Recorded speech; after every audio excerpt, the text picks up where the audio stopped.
Where it stops, no one knows. We're going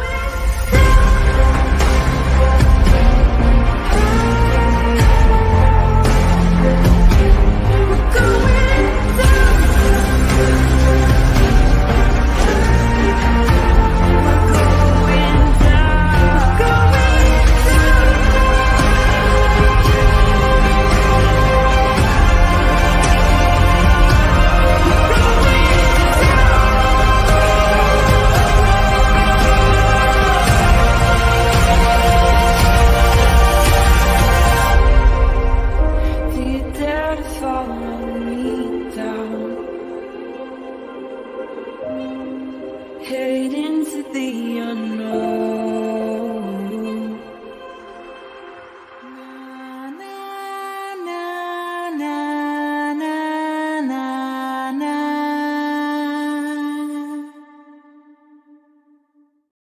Hi, everybody.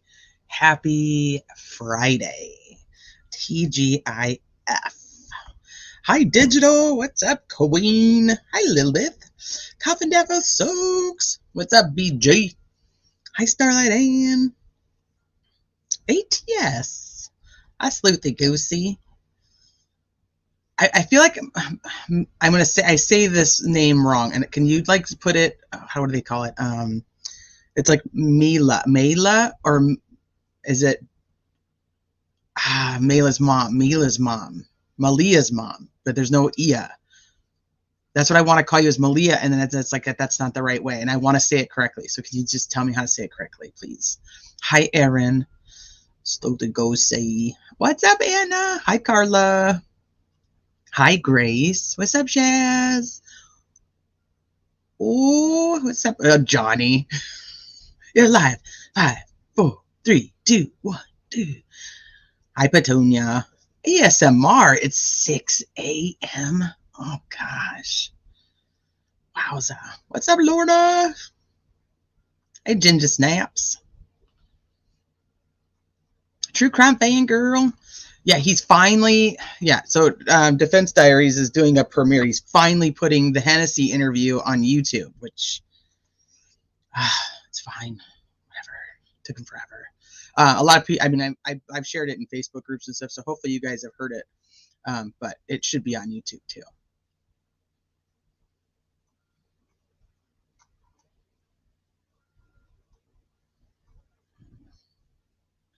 Woohoo, missing unsolved crime. The scene was clean. I missed all that. Hi, Bookworm. Sees through. What's up, Alley Cat? Julio Suave. What's up, Dawn? Water loving dog. Hi, Tomboy. Trinity. For my input on the latest developments. Hi, Carrie. Hi, Sunshine. 'Cause I got sunshine on a cloudy day. Hi, Laura. I love to care. What's up, Susan? Oh, look at that. Always a replay watcher. I appreciate you. I appreciate you live, and I appreciate you replaying. Hey, Samantha. I felt weird abandoning Bob, but I already listened to that interview, and this is here live. Hi, Marshall. It's a good interview. He does a good interview with Mr. Hennessy. And I really like Mr. Hennessy. He was so Bob was live last night talking a little bit about this and about the transfer of Richard Allen. But he does bring up the Hennessy interview, and he said that he probably talked too much, but that's what he does. Hi, True Crime Web. Good to see you. How's the grand babies?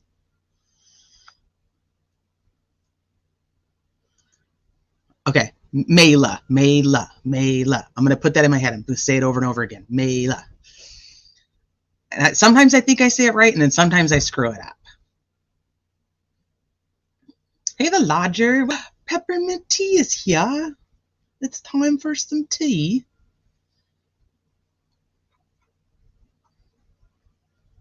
Growing. Aw, he used to stay tiny. I miss having little teeny tiny ones, but man, I don't want any more. I miss them being tiny, but then I'm like, I don't want to do that again. Yeah, like the song Layla, but with an M. Layla. ATS, you helped me with that one, right? Okay. To tell you the truth, when working from home, it's 50-50 whether you catch me in a bra anyway.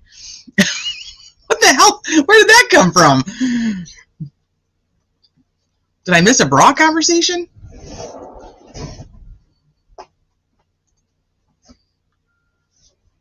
So this live's gonna be pretty chill. It's gonna be kind of just whatever. It's just a couple topics. I know that. So Richard Allen was transferred yesterday. Actually, I don't know if he actually was transferred yesterday. I think they just got the notification yesterday on the 7th. The order went in on the 6th to have him transferred from the Attorney General. It's an interesting transfer, one, because of who put it in, two, because of what he cites in the motion to transfer the defendant.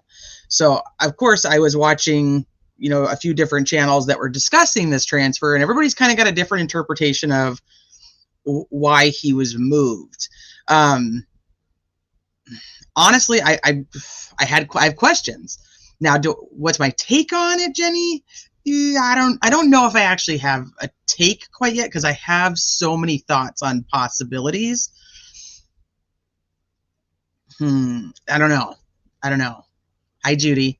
I don't know. So it's ordered for safekeeping, and I think you guys have probably listened to a few different people talk about this by now. So it's not new news that he was moved. Obviously, I mean, it's interesting that he was moved. It's interesting that he was moved to why was I going to say Wabash? Why can't I even think right now? I don't know why I can't think of where he was moved all of a sudden. It is Wabash. So I was like, wait a minute. Why does that not sound right? It's interesting where he was moved because of the fact that that's where Keegan Kline is. It's also interesting that Chadwell is there. Even though Chadwell was not actually tied to Delphi, he was a huge suspect on social media due to the charges that he had. I lost you guys somewhere in all my tabs. I had to go find you. Sorry. I lost you. Yeah, that's where he is. I'm like, I don't know why that didn't sound right when it came out of my mouth. You guys ever have that? Like, you say a word and you're like, no, that's not the right word. I think because I have all these places and words in my head that I'm just like, wait, no, that's not right. No, that's the wrong one. Don't do it. So I mean, there's some interesting things about it, and so I've heard a lot of people that have said that the prison at Westville is under construction, which is true. It is under construction, but the construction's supposed to take like 4 years, and it only started. I don't know the exact date, but it only started like 6 months ago, ish, give or take. It hasn't been going. I mean, it's supposed to take 4 years. So my biggest question when I was watching some people that were talking about that he's being moved due to the construction was then where are the other inmates? Are they all still at Westville? Because if nobody else got moved, that doesn't make sense. Two, it also doesn't make sense that the Attorney General would have to come in and say, we're moving him. And then three, it doesn't make sense that in the motion to have him transferred, they're citing safekeeping. So I'm going to bring. Oh, I didn't save this, but I'm going to read it to you. I just got to find it again. In her motion to leave him there, she talks in Judge Goals back in, what is the date on this? July 19th of 2023. She states that the defendant is currently being incarcerated in the Westville Correctional Facility under a safekeeping order that was issued on November 3rd of 2022. That's not new, right? But she also cites, or puts in here, why can't I get out of this? That she believes the Department of Correction facility, that the Department of Correction believes a facility other than Westville is more appropriate or convenient for counsel. The court is confident that the Department of Corrections will move the defendant accordingly. So that's the second one. So the second set of people are saying, well, she said that she believed that the Department of Corrections could move him whenever they deemed necessary. So then my question became, well, the Department of Corrections isn't who moved him. I mean, physically, yes, but it's an order. It's a notice to the court regarding a transfer of the defendant. But it was submitted by, it was requested by the Attorney General. So yeah, they're the ones who physically move him. And yes, they're allowed to, based on things that need to happen, you know, based on the fact that they're building a new prison. They can move him, right? They're going to move all the inmates eventually. But why would the Attorney General need to get involved and have him moved for safekeeping if, one, it's because of construction, or two, the Department of Corrections deems that it's necessary to move him? So somebody show me where all the inmates are at. Did all the other inmates get moved? Did they move any other inmates at the same time, or just him? That's one. And then two, show me on any of those orders that the Attorney General is ordering them moved for safekeeping. That's kind of where I'm at with it. Right. That was another thing. We talked about this too, is they say like he wouldn't be safe. Well, there are still bad people who go to jail, obviously. They're just not the criminals that are in prison.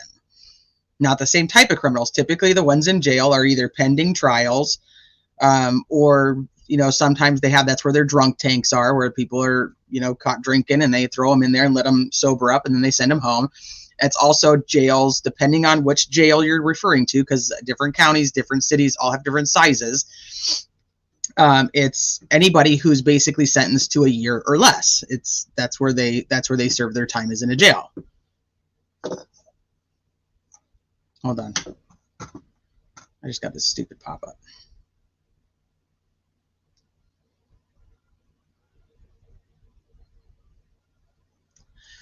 So that's an interesting point, because that's also what I wondered. You know, I don't have this up on the screen yet. Let me bring this up so that whatever I show you guys, we can talk through.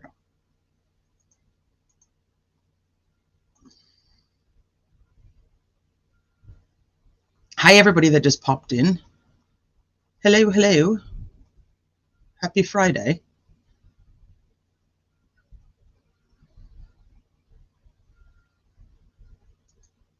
So Westville was condemned, but there's still prisoners there, correct? That's what I'm asking. So if all the prisoners have been moved, or any other prisoner has been moved, just want somebody to show me that.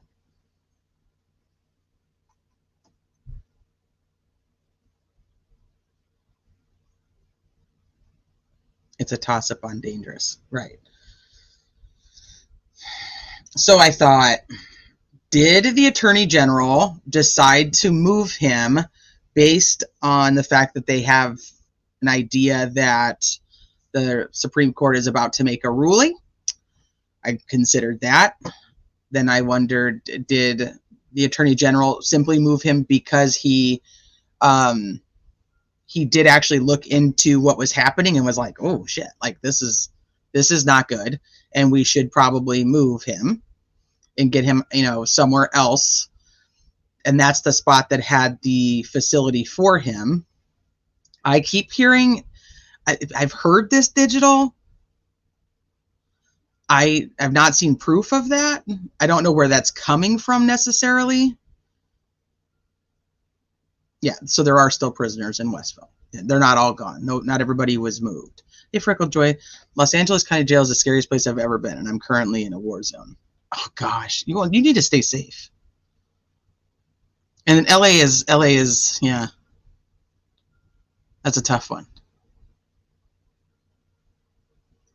Unless he's in the mental health part.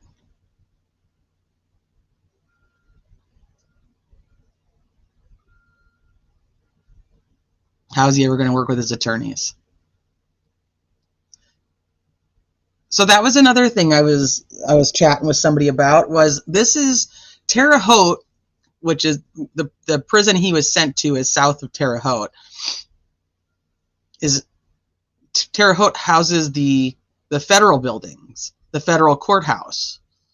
So I was like, is there a way that this could go federal? So I even asked Bob about that yesterday, and he said he doesn't think so.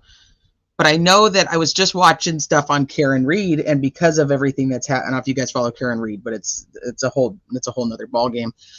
But because of everything happening there, they're considering making it a federal case. And I was like trying to figure out the criteria of how you would take a state case like this and just turn it into a federal case. Could you do that based on the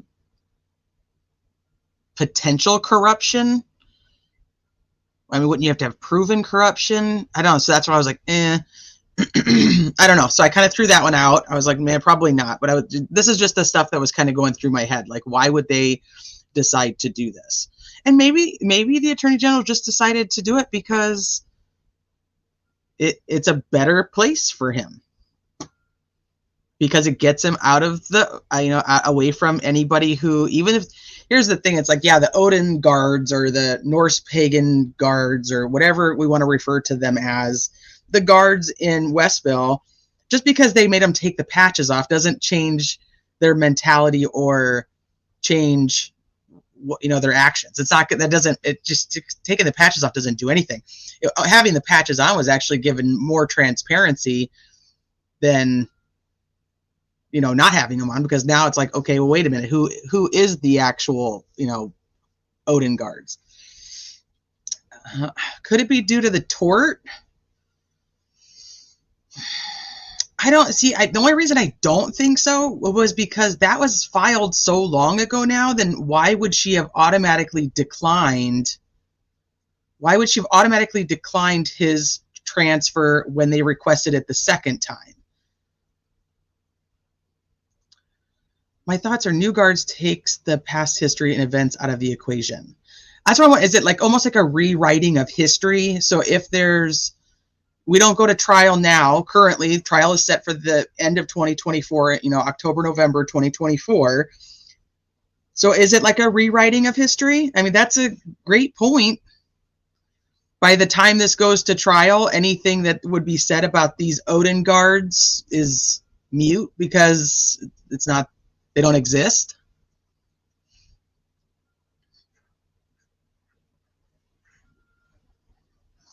Yeah, I mean, well, Odinism itself is, depending on what expert you talk to, which is just so much fun when you try to talk to experts about anything.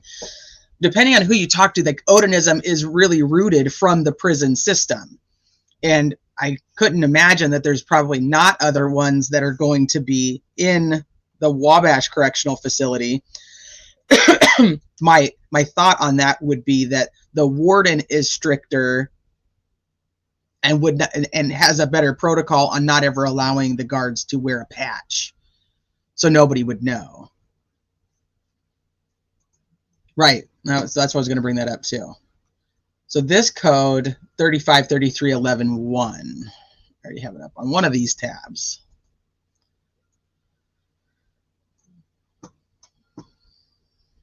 I have so many tabs open right now that I probably should close some because I keep losing where you are.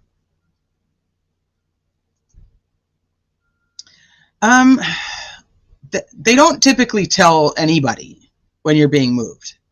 They won't normally tell anybody because they don't want any surprises. They don't want anybody to know, follow, be around. It's not uncommon for nobody to know. That's not that they wouldn't tell them. So I mean, it's kind of always a big thing, like with like families like that are on the criminal side of things. They're not told until the person's already gone, and they may get a heads up like the move is coming, and like, okay, so let's just say like Judge Gull had put out that she was going to approve his transfer. That's what she was going to do back then. She says, I'm going to approve his transfer. Well, that they're not going to tell you when they're going to transfer him, and they're not even necessarily going to tell you where they're going to transfer him. It doesn't seem quite fair, but it's just, that's how it goes.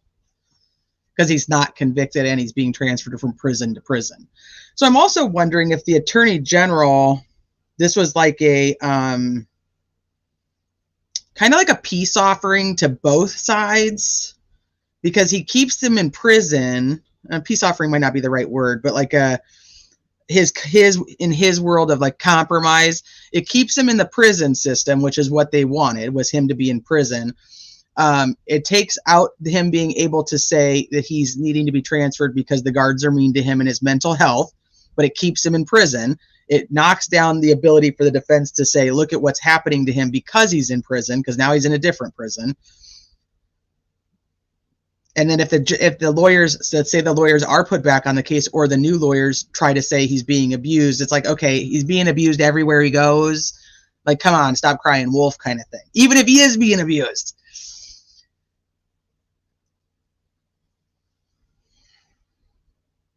Yeah, a general timeline. They'll be like, okay, so like next week you're getting moved, and then all of a sudden 2:30 in the morning they're getting put on the bus. So Westville's not closing though. They're building a new one. I don't know where the new one is, and maybe somebody in chat might. But they're building a bigger one. I think it's still in Westville, but I'm not 100% positive on that. Do I find that significant? Yes, I mean, I made some jokes about it. Like, are they trying to get like Keegan so he can testify against him? Like, oh, look, Richard Allen snitched to me. You know, I made some jokes about it. Do I think it matters? Probably not. They're not going to chances are they're not going to be housed in the same area. And Richard has been on, a segregation basically in his cell 23 hours a day. So he would get to talk to the people in his pod, but mostly through like the little windows on the doors. That's kind of how they can chat with each other, unless you have bad guards that are letting him out and doing bad things. But that's not normal. That's not the general thing that happens. So do I find it significant? I find it interesting. I don't know if it's significant yet. I don't think that KK has anything to do with the girls' deaths. Now, is there a tie to something that could have happened after or before? Maybe. I just don't. I'm not. They're going to fly him in on Con Air, Steve. I thought I saw on another channel there are others in this prison related to the same crime.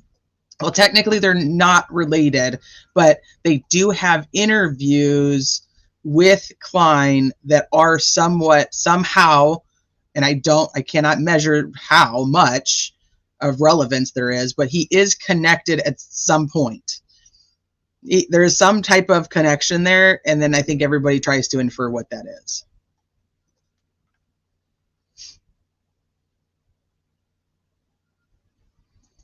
Right.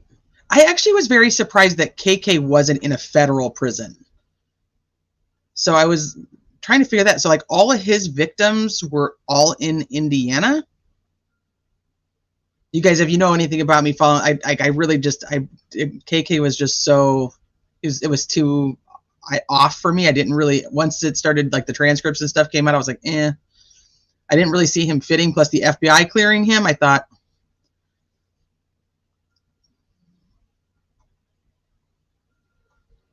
God, I know. This is better. Him being moved, even if it is a prison, is better for the aesthetics of the situation. Because immediately when the headlines come out that Richard Allen has been moved, anybody who somewhat follows the case, they just think, oh, great, yay, he's been moved.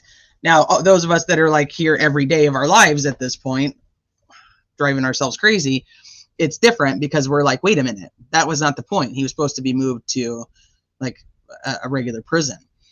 And what happened with Cass County? Did Cass County not have the room for him anymore? Or was this, like I said, it was just a public appeasing, make everybody happy, attorney general, look at, I'm such a good guy. I gave the defense what they wanted. I moved him. I gave the prosecutor what I gave the prosecutor what he wanted to keep him in. I don't know if the prosecutor wanted that necessarily, but I know that's what Liggett had originally wanted. And then the judge ruled on it twice to keep him in a prison.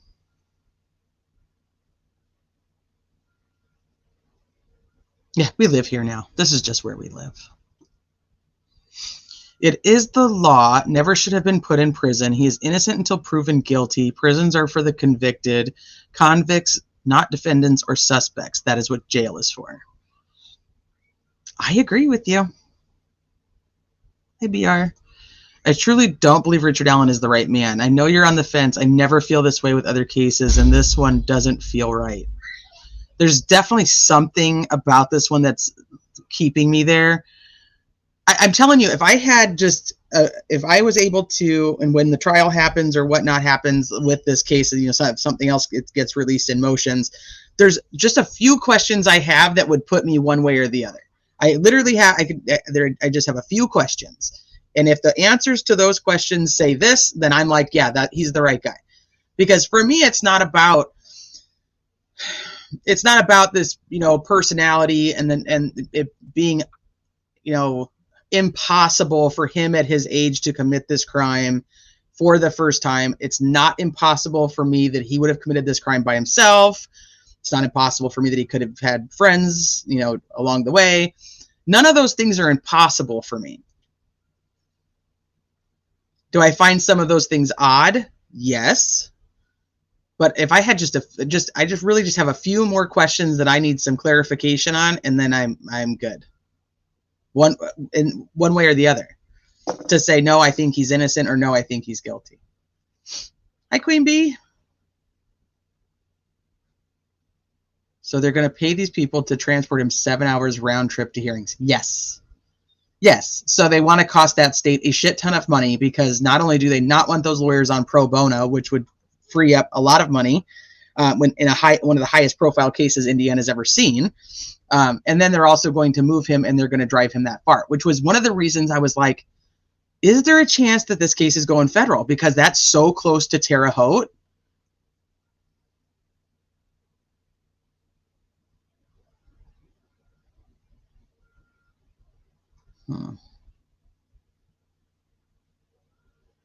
Yeah, didn't he confess? Isn't it over? Isn't that an interesting comment? Because not everybody lives here with us. Just a few of us live here, you know, in the scheme of the world. Not very many people. That's one thing that trips me up too. Oh, I'm telling you, I can go today and say I lean more towards guilty, and then I could go tomorrow and I'm like, no, I lean more towards not guilty. Hey, Queen Elizabeth. If I was an investigator on this case, I would fight tooth and nail to not allow an alternate suspect to be housed in the same facility. It doesn't make sense. That's a good point too. And he was a main suspect. Like, he was actually, like, they were really putting it to the Keegan Klein, Tony Klein angle, and they were the ones that did this. I mean, there was information being leaked out to the public to try to prove the guilt in the public eye, which is why I struggle with all the leak stuff anyway, because it's not like this is, Richard Allen's not the first one that was a suspect in this case and had information leaked about him. So, like, you can't just blame that all on the defense team. It just doesn't make sense. Yeah, wait till you hear confessions that aren't confessions. Or are they confessions? This is a thing I have. Because you got one side that's like, nope, he confessed. He says it 5 times. His wife hangs up on him because she's like, you know, probably like, she's being recorded. You know, stop talking. So she hangs up the phone. He also confesses to his mom. Are they like, yeah, he's like, you know, I got to tell you guys the truth. It was me. I totally did it. I need you guys to just, you know, accept it. It's time to accept it. It's time to move on. You know, is he talking like that, or is he like, I think I did it, and they're telling me I did it, and I must have done it, and he's all drugged up and looks all weird, like, you know, like he did. I don't know. Like, those mean something to me. Yeah, Elvis Fields confessed to both of his sisters, but because of his IQ, nobody seems to care.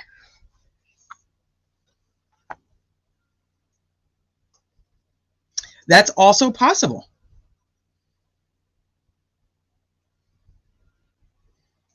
No, but they, at that point in time, remember his defense attorneys said that he was like not even coherent. Like, he, like, having a conversation. I'd have to go back and look at the date, April 4th, maybe. that he was not even able to like complete a sentence. So was he drugged up? No. Was he just out of it? No, I have no idea. Once again, that's another thing we don't know.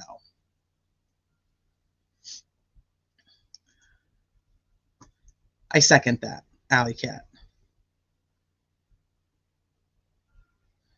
Because I think if the confession is something along the lines of,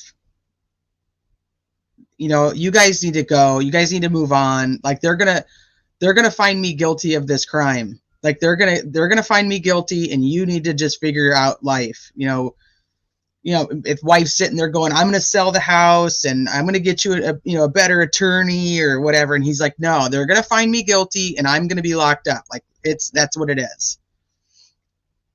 Like, is that a confession of guilt, or is that they're gonna find me guilty? But there, once again, there's transcripts, and there's false confessions.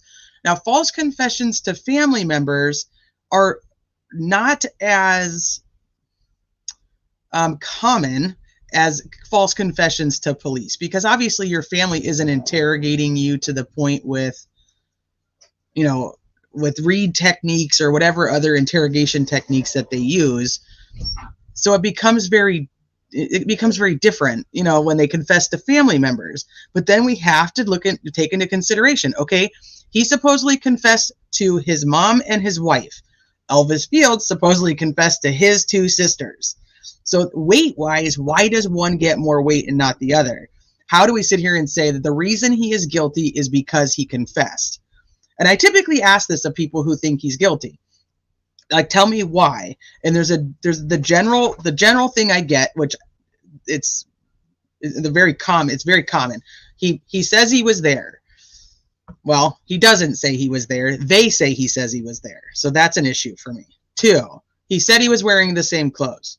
No, he didn't. That's what they said. They said that that's what happened. And that wasn't until 2022. In his initial interview, he does not say he was wearing the same clothes.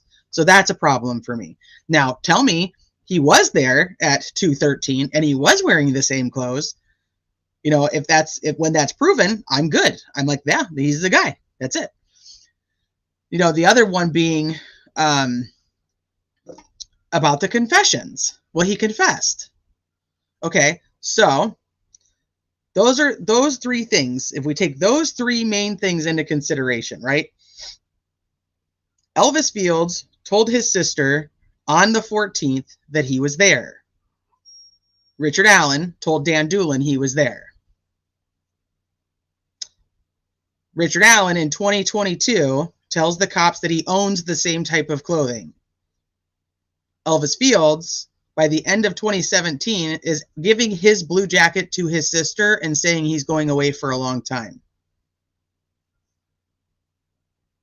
Right? And then you have the confession, which is he confessed to his mom and to his wife. Then you have Elvis Fields confess to his 2 sisters. How do we say that one is more important than the other?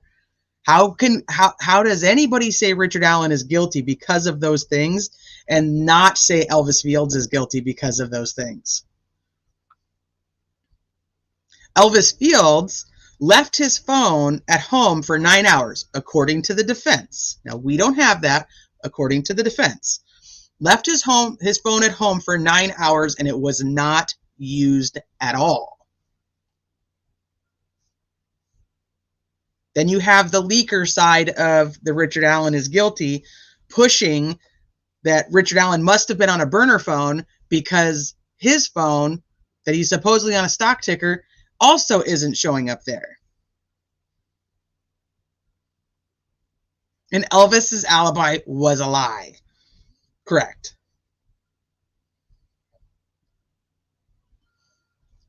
So that's where I get stuck. Now, could somebody say all the things about Richard Allen and that those all be accurate and be proven? Maybe, which is why I'm like, I don't know if he's not the guy.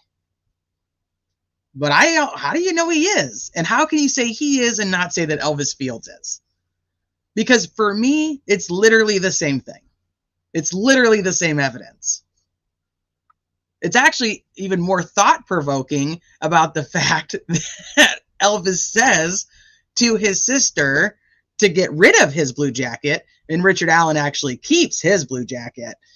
And Elvis Field says to an investigator, if you find my spit on the girls, is that going to be a problem? And then you have Kim Riley, who's like, yeah, there's all kinds of stuff out here. People were peeing and people were spitting.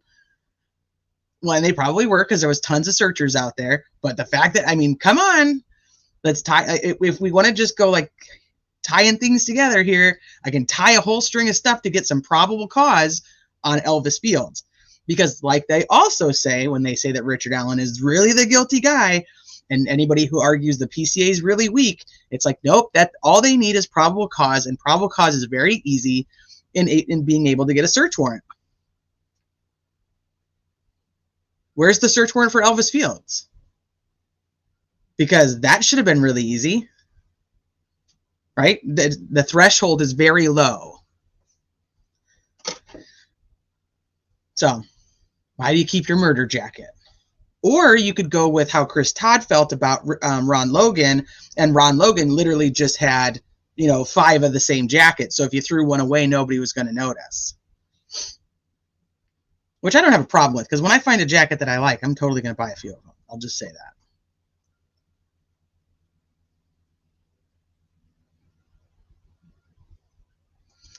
The charges against RA. Okay. Okay, let me bring that up. I can bring that up. Let me go through this first.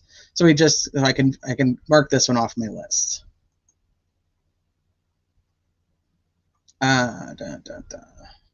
Okay, so this is the code that's actually stated in the transfer document. Now, if he was being transferred due to construction, or he was being transferred due to something else, I would assume that they would use a different code. And now, obviously, I don't know all of the Indiana codes to know what they could or couldn't use, or what they would have to put things under. And I did not look all them up, so I'll be very honest with you. Is there another one? I would assume so. So Sleuthy might have looked them up, though, because I know she's like all over that kind of stuff. What codes would be used if somebody was being transferred due to a prison being shut down? What codes would be used, or what codes would be used due to any other reason?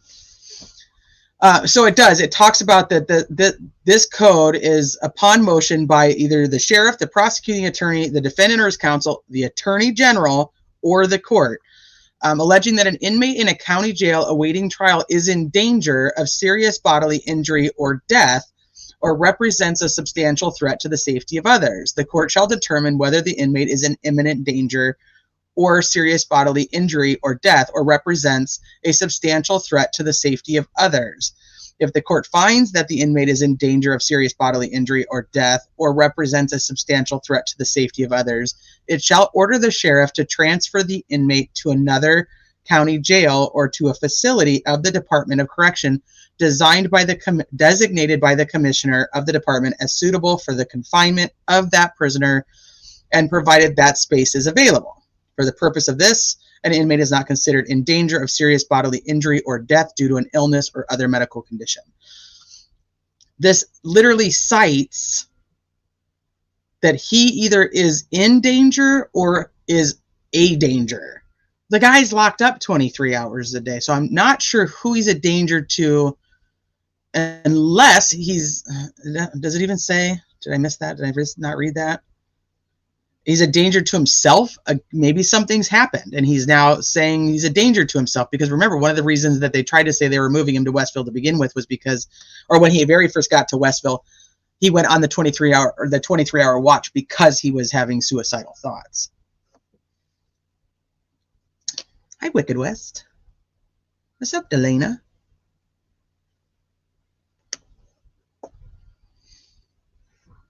Nobody has said, yes, that's the guy I saw. No. So a lot of people do talk about the witness testimony or the witness statements, and they take them very literal. And I'm telling you guys, I really just don't think those witness statements are going to make it very far at all in any capacity. I just don't. I don't think you're going to see a lot of it in trial.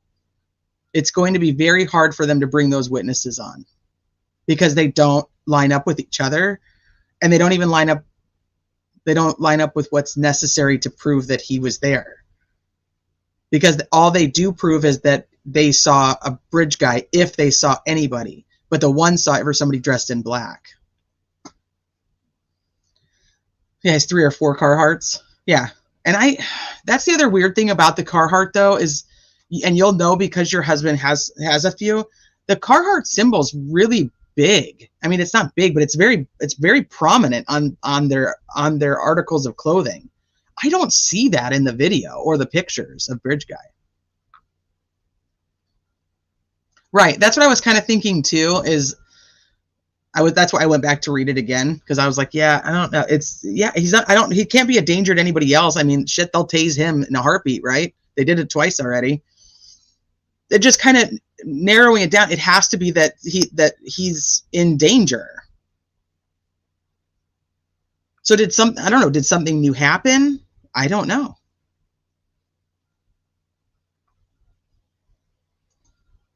Right. That's where I'm at.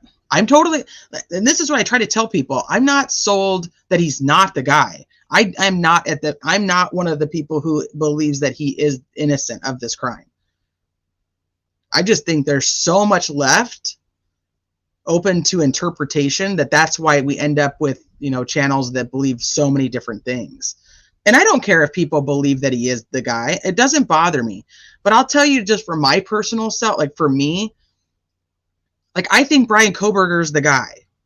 And so for me, they're just doing what they need to do at this point. And then if there's big things that happen, like with the IGG and stuff, that's the kind of stuff I'll talk about. But for the case in general, I just kind of letting it take its course. I'm not on here to try to prove to the world that I believe that Brian Kohberger's the guy. So that's also an interesting thing to think about. If you're already dead set on what you believe, and you're already ready to go that this guy is completely guilty, what does the rest of it matter? What are you doing? Why are you trying to prove that to everybody? Like, it's not our job to prove to YouTube people that Richard Allen is guilty. Like, it's a very interesting thought when you watch a channel that's very pro he is the right guy and isn't looking at all the different angles or what could be or couldn't be. Somebody who's just strictly trying to prove to you that he is the guy. It's interesting. Now, prove to you how things happened is a different way to do it. Like, prove to you that this could be the path, prove to you that this is why you believe this, that, and the other. But just to try to prove to you he is guilty, just in general, I don't know. I find that very odd. Like, should I go live every day to prove to you that Brian Kohberger is the right guy? Like, all of you who believe he's not the right guy, I'm going to go live every day to prove to you that he is. I don't know. It just seems exhausting. I mean, shit, this is exhausting. So, I guess. I bet he showed up in a Carhartt too. I'd love to see the sketch that was done of him, because remember they said that one witness actually had a sketch done of Mike Patty. Yeah, I'm sold on just prove it to me. I'll believe it. Just prove it to me.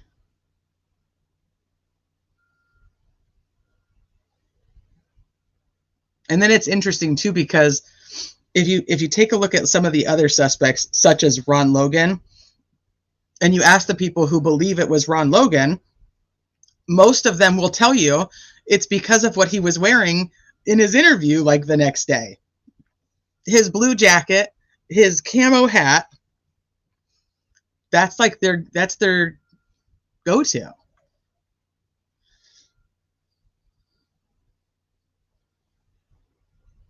Yeah, that's true. Yeah, either way, I don't know how you can go one way or the other. Like, there's just, I mean, you could have like a thought, but I just think you need to kind of play around with all of it. I just don't want I don't want anybody trying to prove to me that he's necessarily. Yeah, prove that BG is 5'4" and I'm in. That's, well, yeah, especially after everything you've done to show that he's not 5'4". But there is the argument that people say that Richard Allen is 5'6", that he's not 5'4", he's actually 5'6", if you count the bricks. And you know this, Steve. If you guys haven't watched Steve's channel, you guys should check it out. Everyone is suspicious to me, like people I see in real life. Yeah, I'm like, I don't trust anybody anymore. I'm just going to stay home, and I'm going to talk to you guys. I like you guys better. That's where I'm at.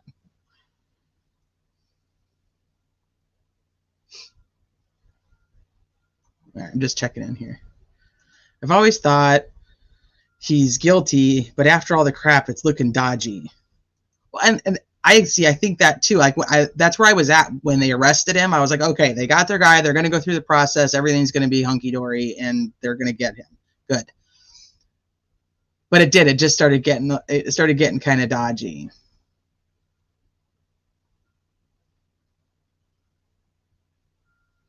Yeah, beating a dead horse.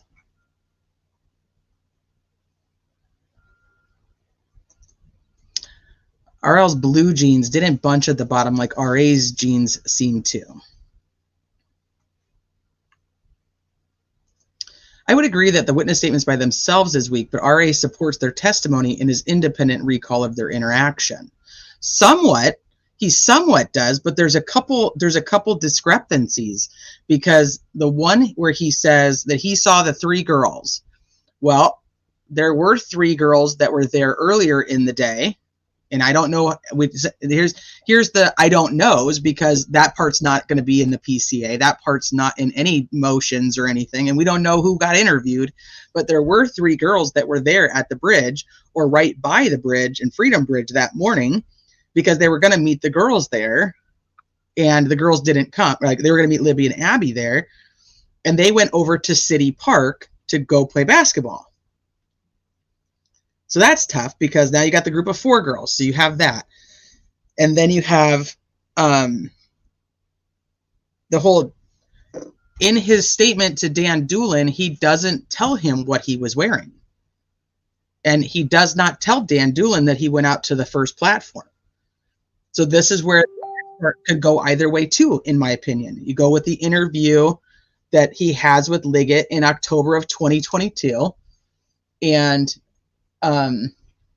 where he's stating, you know, that he has this Carhartt jacket and he has blue jackets, he has black jackets, and that he went out on the first platform and was looking at the fish or whatever. I just cannot imagine remembering that 5.5 years later. Especially, it's not like a once in a lifetime trip. If that was the only time he'd ever been to the bridge, it would be really easy to believe that. But the fact that he went out there often, how does he know that he went to the bridge, went on the first platform on February 13th, 2017? Or is it more probable that the investigators are like, would you have been on the first platform? And he's like, I could have. I've gone out to the first platform to look at fish. So those are kind of like, I just had those kind of questions, and that's what could sway me one way or the other, depending on how those things line out. It just doesn't add up to me that he's going to be like, oh yeah, February 13th, 2017, I was out there that day, and I was wearing my blue, maybe black. It was definitely dark, Carhartt jacket with my blue jeans. Probably had a hat on, makes sense. I could have worn a scarf. And I probably went out to the first platform and was looking at fish. It's a very intricate story to remember 5.5 years later. So that's where I struggle. Now, could he have said it? Absolutely. So, and then I struggle with the witness statements too, because if you go with what Betsy Blair says, which is now seems to be the one that a lot of people are really focused on, is Betsy Blair. You cannot believe Betsy Blair saw this guy on the first platform and trust that, and then call her a liar when she says she saw the Comet in the CPS parking lot. So how would you question Betsy Blair on the stand and say, well, jury, believe this part of what she says, but disregard this part of what she says? Because I'm telling you right now, even if you can get like Terry Wilson and what's the other guy's name, Wesley, if you can get both of those people to even say the car looks somewhat like the Ford Focus, how in the world do we get the Ford Focus to look like a Comet? So Betsy Blair has to, what are you going to do? What are you going to do with her? What are you going to do with her testimony? Yeah, don't ever speak to law enforcement without an attorney. I agree with that.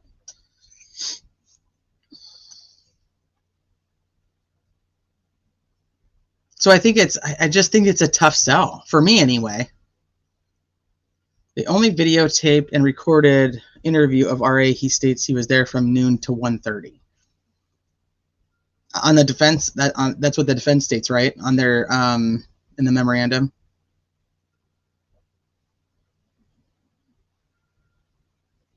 Why didn't Liggett put anything in the PCA that RA directly said in the interview? In the PCA, everything attributed to RA is what Dan Doolin said. I don't think that's true. Let me go look real quick.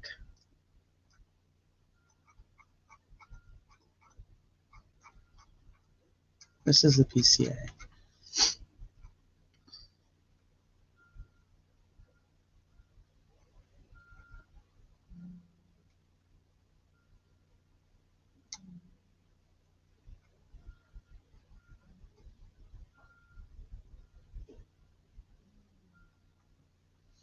True Crime Web, are you still here? I actually have a question for you now that I have this up. I don't know if you're still here. Let me know if you are, because I would love to ask you this question. October 13th, 2022. And the search warrant between October 14th, they did the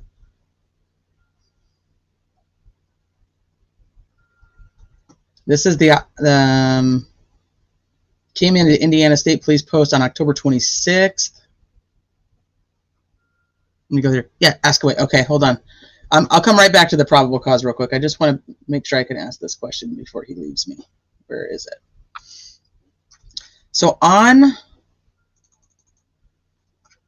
the part where it shows what was taken from, on the evidence sheets that shows what was taken from Richard Allen's, there's the cardboard box that has his Sig Sauer. There is the sealed bag that has the cartridge that's found in the wooden keepsake box. And over here on the right-hand side, you see it's got like the little check marks in it. So everything else does not have a check mark, except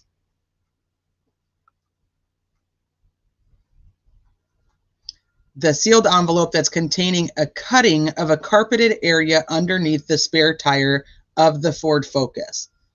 This also was examined by the time that this came out, right? So what does that mean to you when you see that this piece of carpet underneath the spare tire was pushed up to the head of the line to be tested?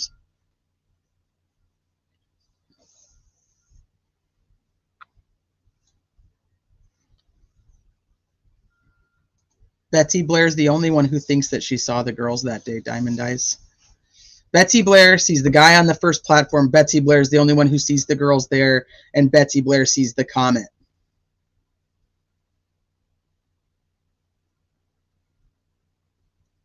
Janie Lane.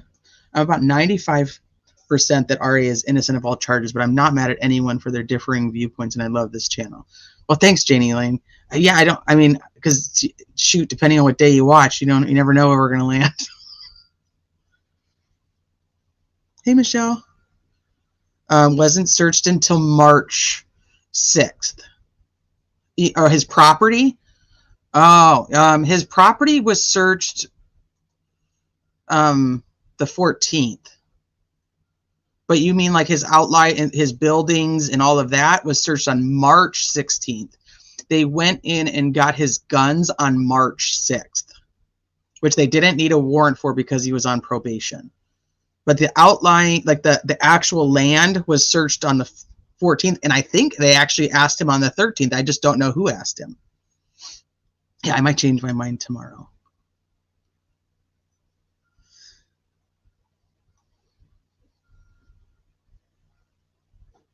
Right, they discharge a round from the firearm. Mm-hmm.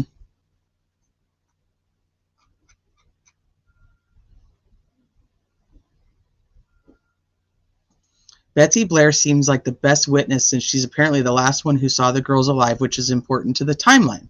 Problem is her description of man card doesn't match Allen. Correct. That's why I'm like, I don't see how she'd be a good witness. I just don't see it. How do you put her up there and only use part of what she says?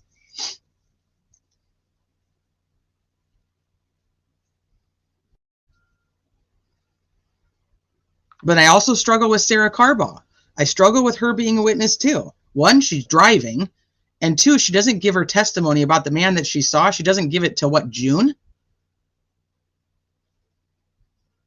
She'd be a great witness, just not against Alan. That's true too.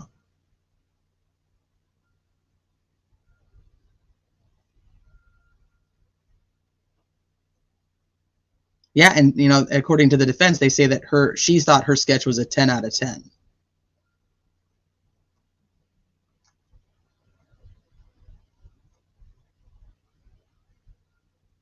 She could be.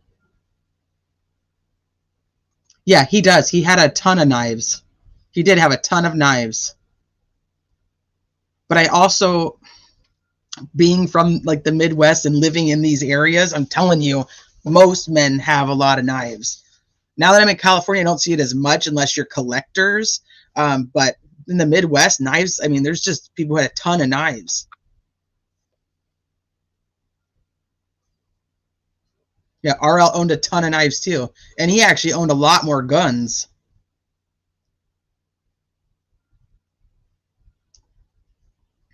I just think that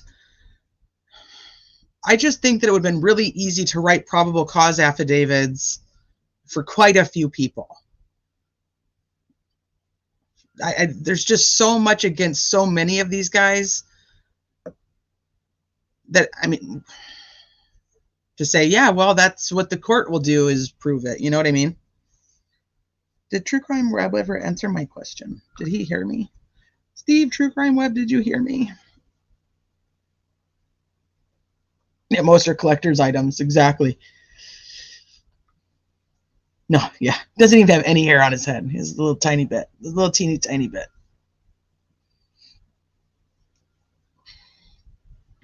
Hey, many questions. Thank you for joining. You have 3 in your car. Great.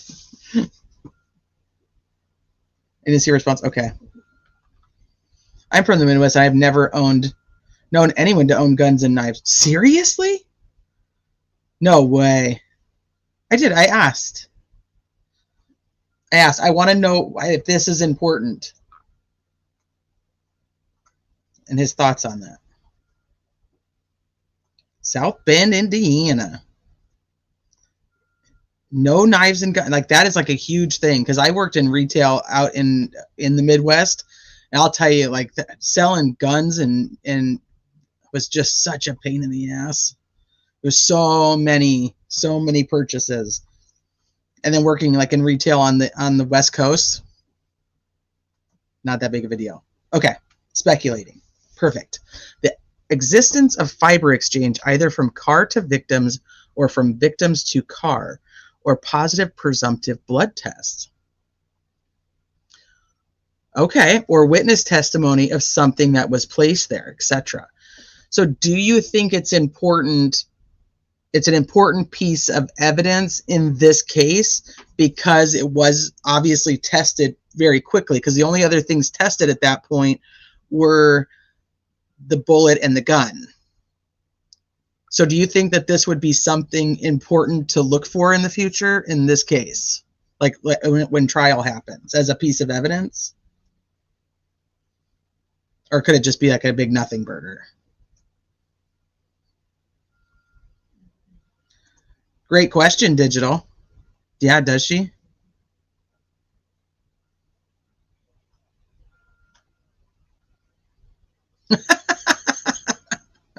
Don't be spitting. Your DNA is going to end up everywhere. An old dagger from Turkey. Oh, that's probably badass. Dad was a gun collector. My dad loved guns.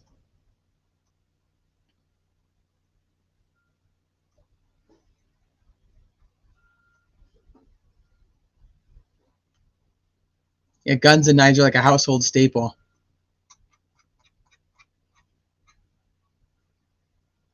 Hey, Scotty Skulls.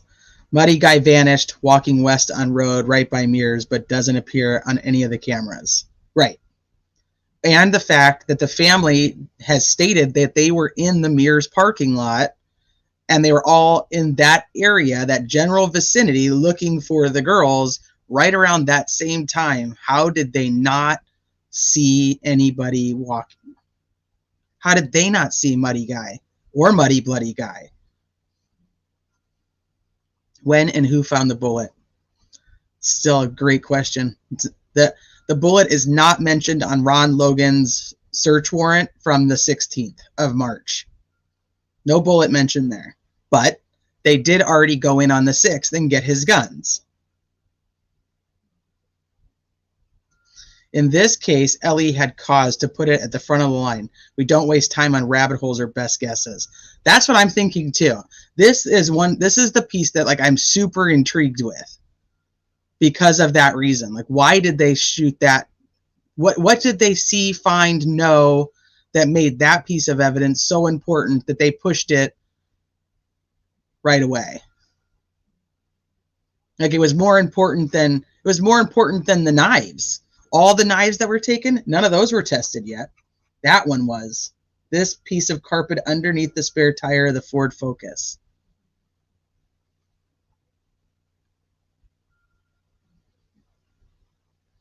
Do I know? Garrett Kurtz, I do know actually where he's at.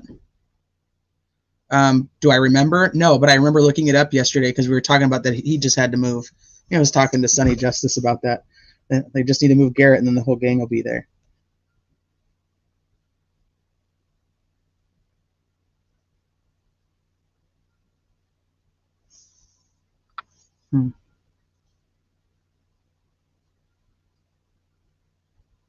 Okay, hold on. Oh, hi, Julie. The FBI said originally it was not part of the case. The bullet was not part of the case. It wasn't important then. Yeah, that's it. Yeah, the bullet is an interesting piece.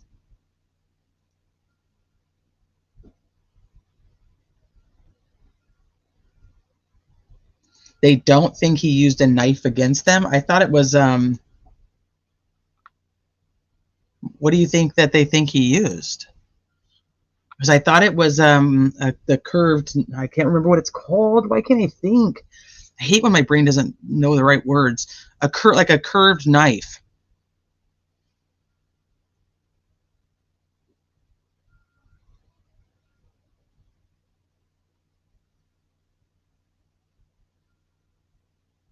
That's what I'm wondering, Johnny. If they have DNA, then why does it take so long to clear anyone? They haven't cleared anyone. Nope. Well, according to Chris Todd, they cleared Ron Logan.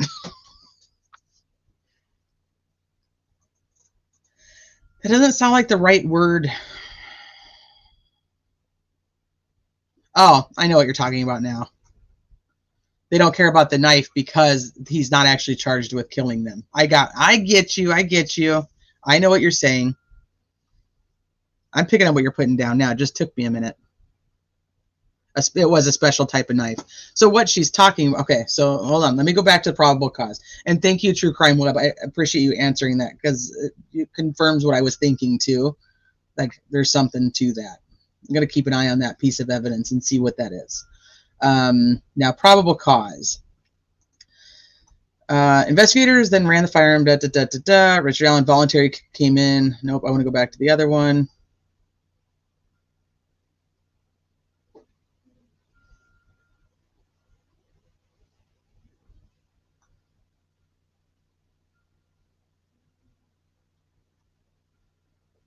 Where it starts at.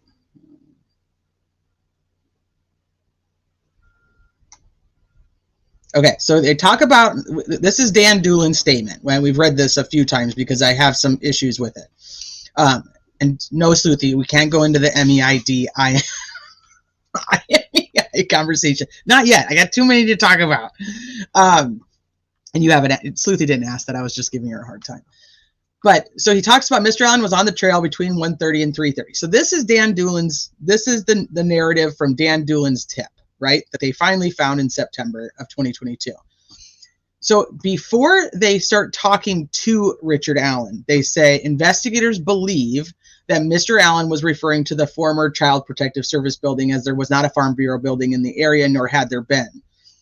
We know now that there actually was. It's just not right by the trails. It would take a little bit of a walk, but he's a known hiker. That's the videos on his wife's Facebook where a lot of them were hiking. Investigators believe the females he saw included, this is going to be the juvenile girls, due to the time they were leaving the trail, the time he reported getting to the trail, and the descriptions the 3 females gave. Now, investigators discovered Richard Allen owned in 2017, he owned a 2016 black Ford Focus and a 2006 gray Ford 500. Investigators observed a vehicle that resembled Allen's 2016 Ford Focus on the Harvest Store video at 127 traveling eastbound. It coincided with his statement that he arrived at 1:30. Here's the issue. He does not say in his statement that he arrived at 1:30. He says that he was on the trail between 1:30 and 5:30. Not arrived, not from 1:30 to 3:30. Big difference. I know it's simple, but there is a difference in the terminology. So he's saying that he arrived at 1:30. That's not what he said. Investigators note witnesses described the vehicle parked at the former Child Protective Services building as a PT Cruiser, small SUV, smart car. They forget Comet. Investigators believe those descriptions are similar in nature to the 2016 Ford Focus. On October 13th, Richard Allen was interviewed again by investigators. He advised he was on the trails on February 13th, 2017. He stated he saw juvenile girls on the trails east of Freedom Bridge and that he went onto the Monon High Bridge. Richard Allen further stated he went out onto the Monon High Bridge to watch the fish. Later in his statement, he said he walked out to the first platform on the bridge. He stated he then walked back, sat on a bench on the trail, and then he left.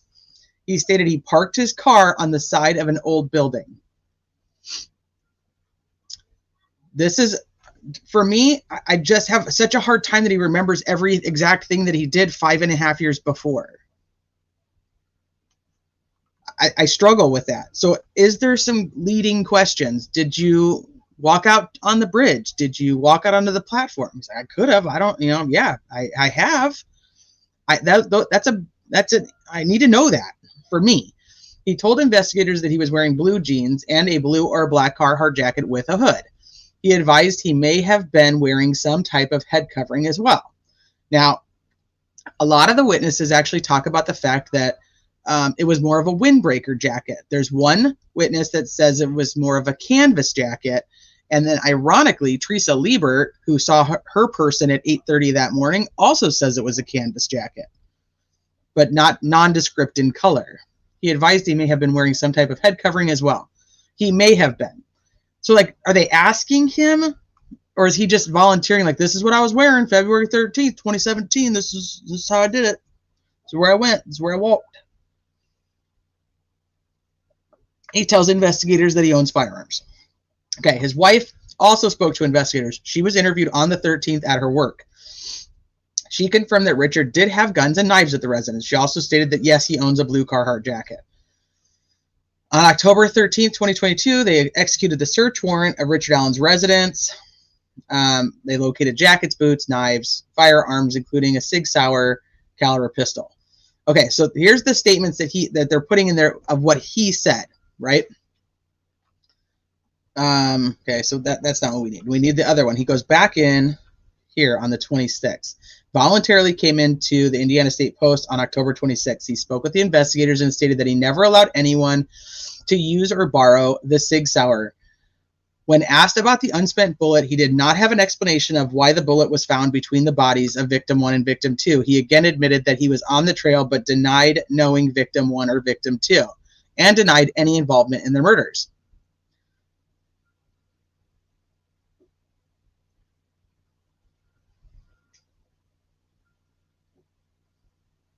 I still struggle with this, how it was found between the bodies if it wasn't found that day. All right, so has been part of the investigation.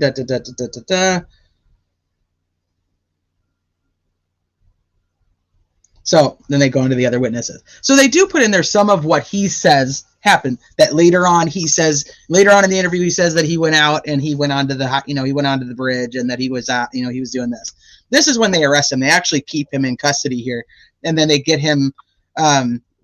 He's not technically under arrest yet. They can hold him. It's not unheard of. VMath, I don't know why you're saying that, because, man, I was the feeling, when I read that, I was like, that's really weird, man. Why am I getting that? How many bullets were in the freaking wood box? I don't know why I got that weird gut thing. Then you said it, and like now I'm like, oh, that was weird. I just had that when I read that. I was like,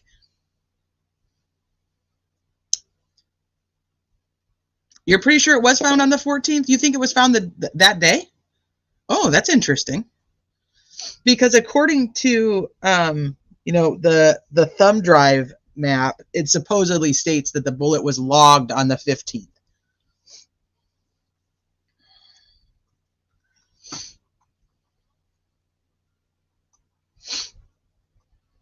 Hi, Crime Curious. And the police carry the same kind of guns. Yep. If I was committing that crime, I would have parked at the cemetery. Right. Right? Why, if you're going to go kidnap the girls, why would you park so damn far away and out in the open? So as premeditated, that's just stupid. Maybe it was his first time. I mean, but we all know criminals do make mistakes, so that's not uncommon. Hi, 1960. Firearm registration only works for law-abiding citizens. That's true too. Well, then that's what no, that's too political. I'm not going to go that far. Never mind. I'm going to leave that alone. Please, yeah, that would be great. I would really appreciate that. Yeah, it was unearthed. But here's the thing about the bullet, and I think that's actually in...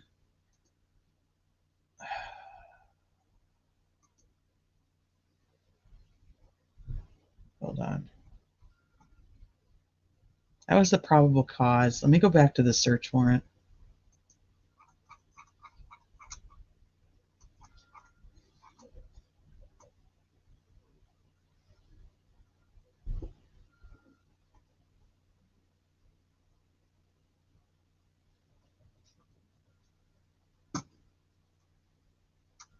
I think it might be in this one that it's worded kind of funky.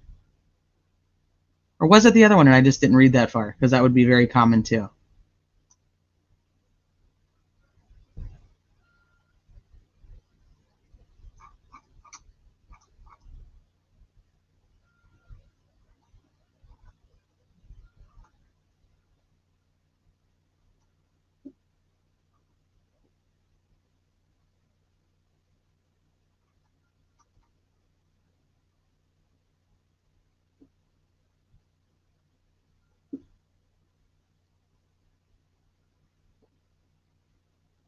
Okay, it's not that one. So let me go over here and let me read this one real quick.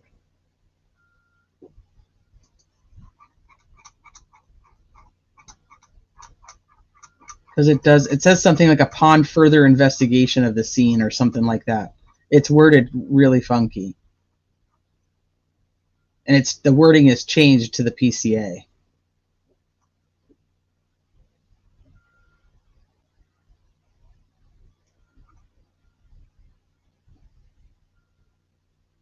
I still struggle with this whole thing with Bree and coming in 2020.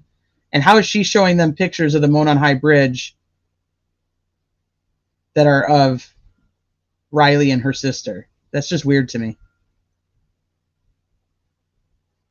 Unless it's just totally different pictures.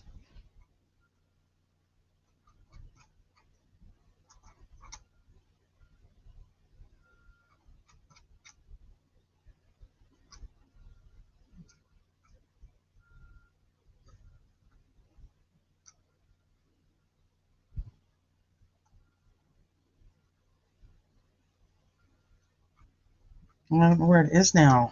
Where the hell is it?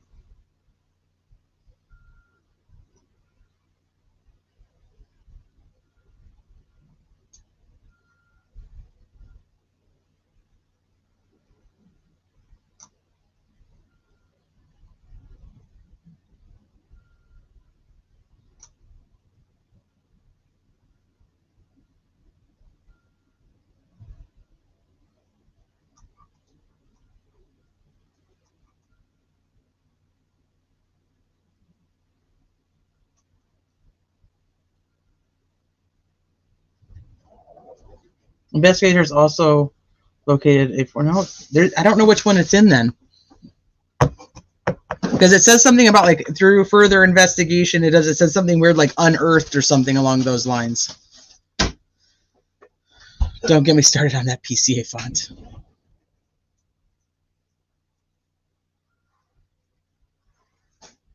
Pat Brown. He's the one that Ron Logan said found the girls. But then David Erskine says he's the one that found the girls. No, he just says he went out on the bridge.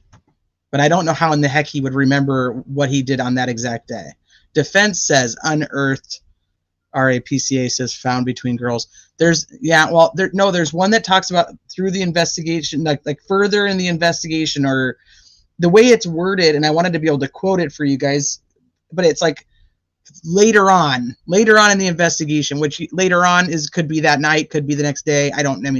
That's technicality.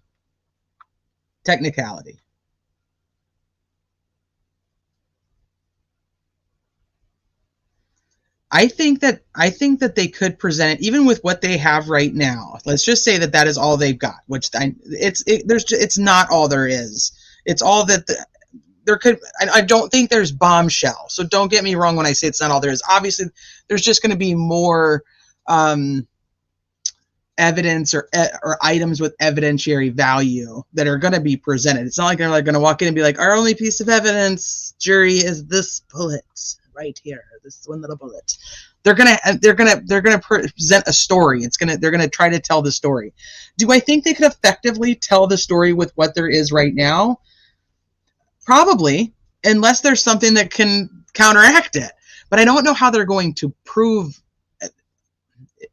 If it's true, which we do not know that it is, if it's true that there's nothing electronically tying him to being there at that time, and he says, I wasn't there at that time, and if that video is grainy, there's a lot of ifs. There's a lot of ifs both ways. There's too many ifs both ways. You know, it says it resembles his car. Yeah, she was wearing them.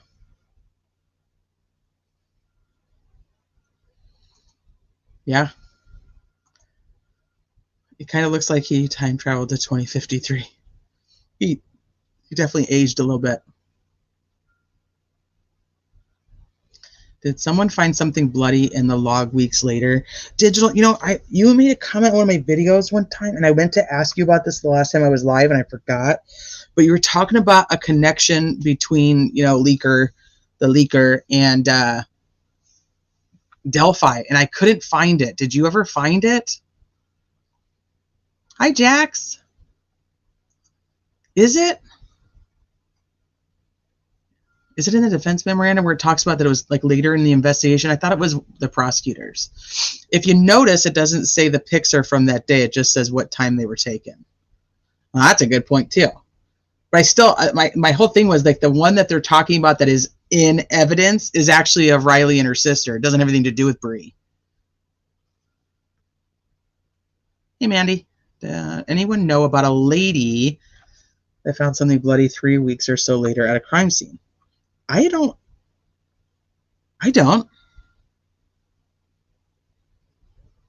Not that I can think of off the top of my head. They said that he had like the mentality of like a 6 or 7 year old. Oh gosh, I don't know if I can take that ride. Are you insured? Yes, by Eastwood. No, sorry, I can't take that ride. I just totally dated myself, if you know what commercial that is. But on any given day, multiple black cars pass that camera that resemble his car. Right. And they had, in that thumb drive map, they talk about having over 200 photos from that camera. I believe that is true. I don't know how much he lived there. I think he stayed there for a while. His kid's mom lived next to Richard Allen. Do I have my map somewhere? Let me see if I can pull up the map.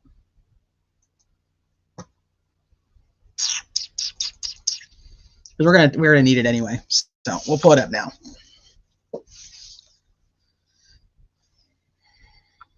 Maybe, if it wants to load. There it goes.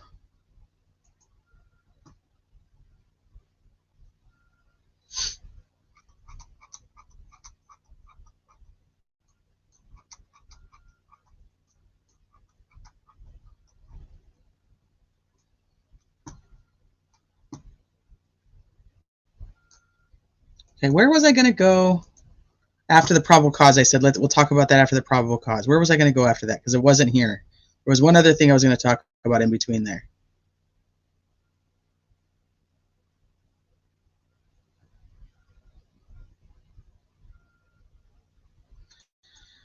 Is there proof that Elvis was there on the bridge and witnesses?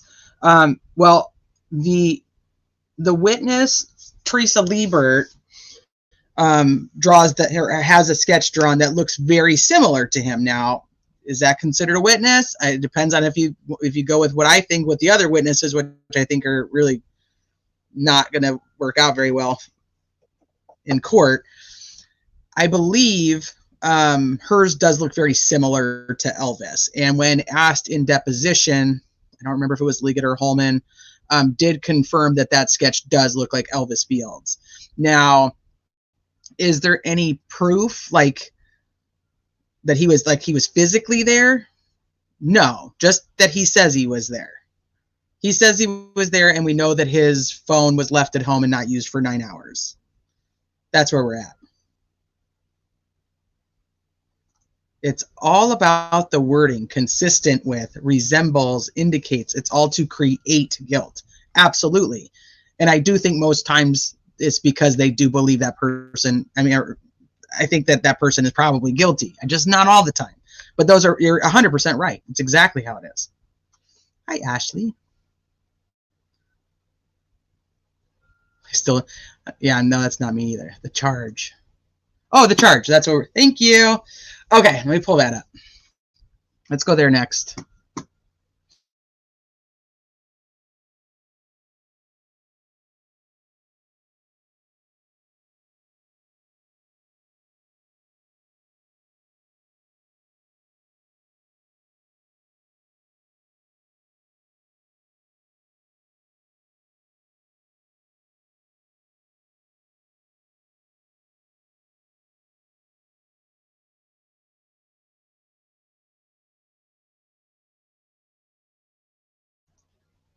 Okay, the charge. What he's actually charged with. Let's talk about it. Not the right one. That's fine. Pull it up anyway.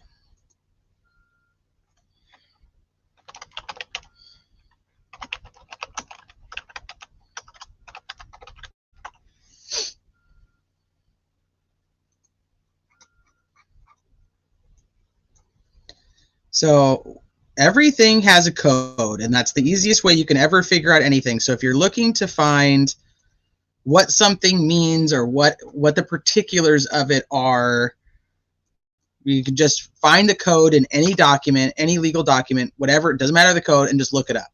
Now, you'll want to look it up, obviously, in the state that that code's from.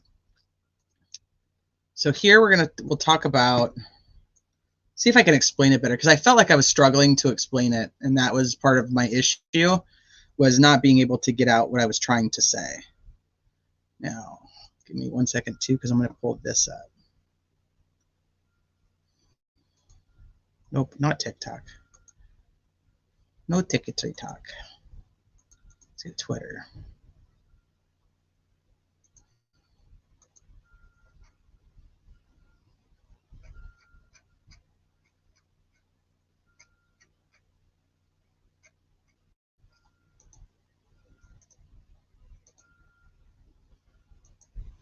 So I was on It's a Criming Shame I think it was actually still this week. I don't know, it kind of goes by so fast. And one of the things we were talking about was the charges. So he's charged with murder. I just want to make that very clear. He is charged with murder. Now, he's charged with the number 2. can I, let me show you. Okay, so here's my case. Can you guys see that? Probably not.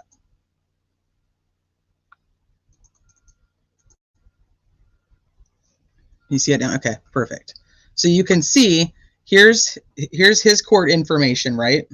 He's charged with murder.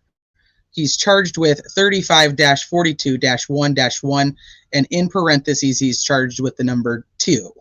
So we're going to go to this code, but we're going to look specifically at the section that is there. So it's 2.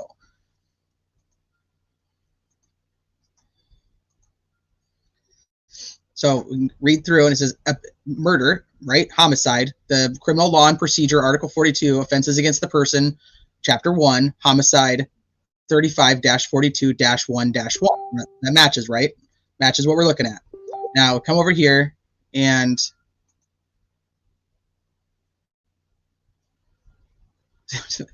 thank you, Sleepy. That's literally what I went to Twitter to grab.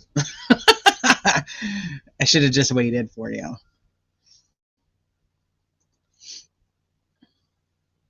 So we go to the 2. So kills another human being while committing or attempting to commit arson, burglary, child molesting, consumer product tampering. That has a lot to do with like the Tylenol murders from back in the day.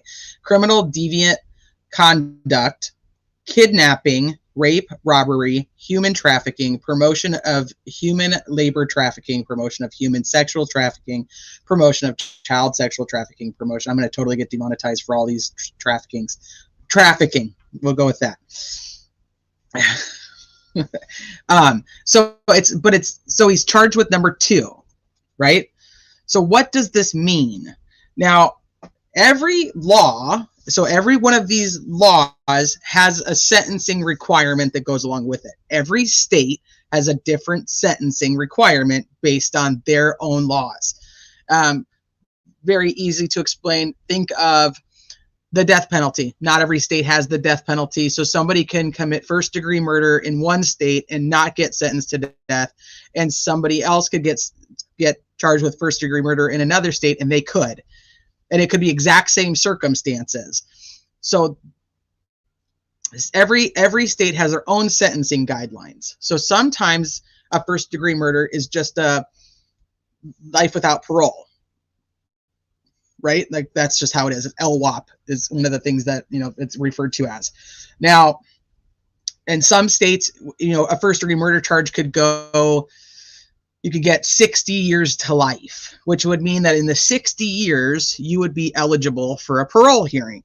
On good behavior, it could come a little sooner. It just depends on the state. So it makes things complicated when you're covering, cases that cover many different states to make sure that you know each one of them. So this one is it's considered a felony murder. So what they're charging him with is, let me see if I can pull this up now real quick. And this is straight from an Indiana attorney. So it's like he's been charged with felony murder, which is not intentional homicide. That's number 1. So we'll go back and look. Nope, that's not what I want to show you. Knowingly or intentionally kills another human being, right here. So when we talk about all the things like with the premeditation, that this was, a premeditated crime, that this person went out there knowing that they were going to go kill somebody. Think of Koberger, like the intent to go to that house was to unalive, was to kill someone. That would be like knowingly or intentionally killing another human being, right? So let me go back. So this case is not capital or LWOP eligible, life without parole, as it is currently charged. So his charge being the one that, do you have the examples of the young kids that got charged with the statute in India? I do not. No. You want to send that to me? Go ahead. So what he's charged with means that he cannot get sentenced to death. It means that he cannot get sentenced to life in prison without parole.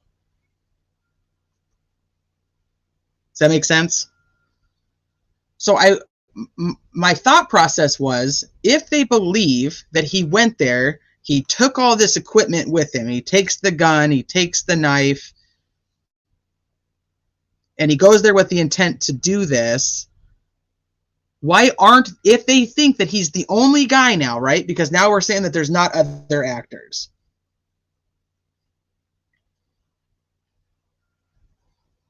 I've not heard proof that Elvis was at the bridge. I've not heard proof, I'm assuming.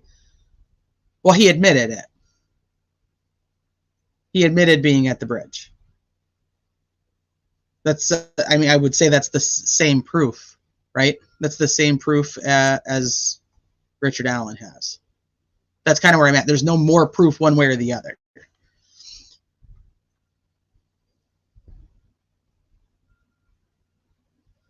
Or anything proving he was there that day. That's what my whole thing was. It's, you're not going to get it either way, because you're getting the same thing. He told people he was at the bridge. Richard Allen told people he was at the bridge. Both the same, right? They both have a witness who drew a sketch of them. That's it. That's what they both have. Does that make sense? Does that make sense? In order to be a upper capital, you have to knowingly, intentionally. Yeah. So I'm going to go back to this. My point is, I'm trying to explain it differently than I explained it the other night, because I feel like maybe I was confusing people. So I'm trying to figure out like the best way to say it now. So the charging information does not allege he knowingly or intentionally killed the girls, and it expressly references subsection 2 of the murder statute, which is the felony murder provision. It's important because, in my opinion, it puts the state's comments at the press conference into context that they were still investigating and believed other people may be involved. The charges as alleged mean the state does not have to show that Allen actually killed the girls, but only that the girls died while Allen and maybe others kidnapped the girls. And to muddy the waters even further, at trial, the state can decide to pursue convictions by showing accomplice liability. That's a whole nother ballgame, so I don't even want to go down that road quite yet. But my point to this was, if they believe that Richard Allen is the guy who did this, that he is the guy who was on the bridge, took the girls and killed them, right? And it was all premeditated. He planned it out. This is what he wanted to do. Why wouldn't they charge him? If that's what their evidence is showing, why wouldn't they charge him with that? They would have charged him with number 1. And so the conversation we were having was, well, this is a better charge for the prosecution because it's easier to prove. And I said, well, that's a problem. That's a problem for me, because then who killed the girls? And the answer is, people say it's Richard Allen. But then I'm saying they don't have proof that he actually killed the girls. They can prove that he kidnapped them. And people are like, no, that doesn't make any sense. So I want to say, if I can prove that he went there with the point of killing the girls, I would charge him with the higher crime in order to get him the death sentence or life without parole. Does that make sense?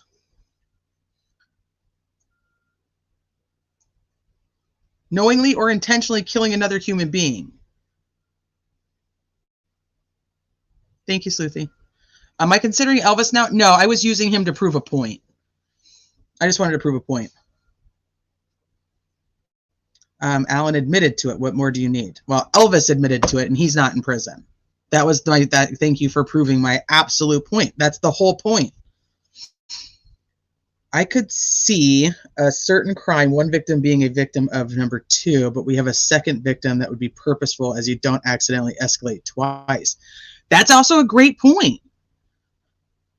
So then the second one could be a 1, but it's not. It's a 2 also. And this is what that's the only thing he's charged with. That's a great point.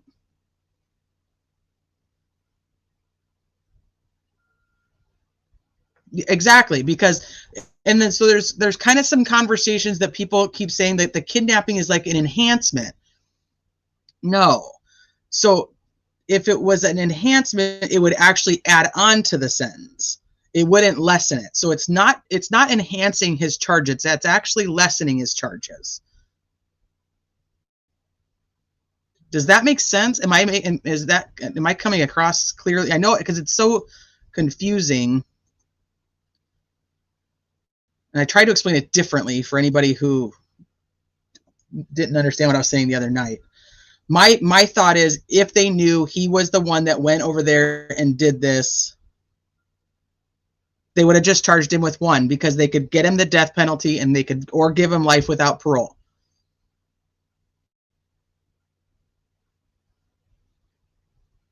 This isn't gonna, an enhancement would give him more. So it would be like intentional murder. You get life without parole plus 20 years for the murder charge. So let's look at like Murdoch, who gets, you know, gets the 2 first-degree murder charges, but then also gets the enhancements for the weapons used.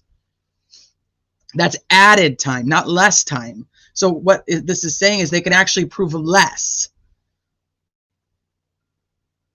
And what they're saying is all they can prove is that he's the guy on the bridge kidnapping them, and it leads to their murder. That's, yeah, exactly. It's not an enhancement. No. It would be different. It's just complicated because it's like so different in every state. So if you take it, for example, like a Chris Watts, I hate it, but I'm going to do it. You know, he was charged with like 3 different, like multiple murders for each person, because he gets charged for the first degree murder, and then you get charged for the murder of the person in a position that you were in a position of trust. It's like there's different ones. So, which is why this is what gets me, and why I think that they think somebody else is involved. Now, does this mean he did not kill the girls? No, that's not what this means.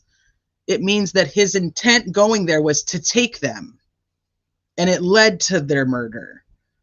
Does it mean that he didn't actually complete it? That's not what I'm saying. What I'm saying is they can't prove that he went there with the intent to kill the girls, because if they could, they'd charge him with the one that would get him a higher sentence. And then people are like, well, they can still upgrade the charges. Well, now probably, but when they were going to trial in January, they weren't changing the charges going into January. They were only a couple months out. That's what they were going to sit with. That's the charge they were going to go with.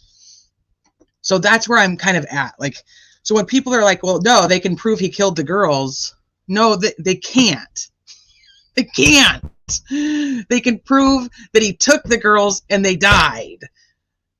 If they could prove that he went there with the intent to kill the girls, they would have charged him with one to make sure he was locked up forever. I hope this makes sense.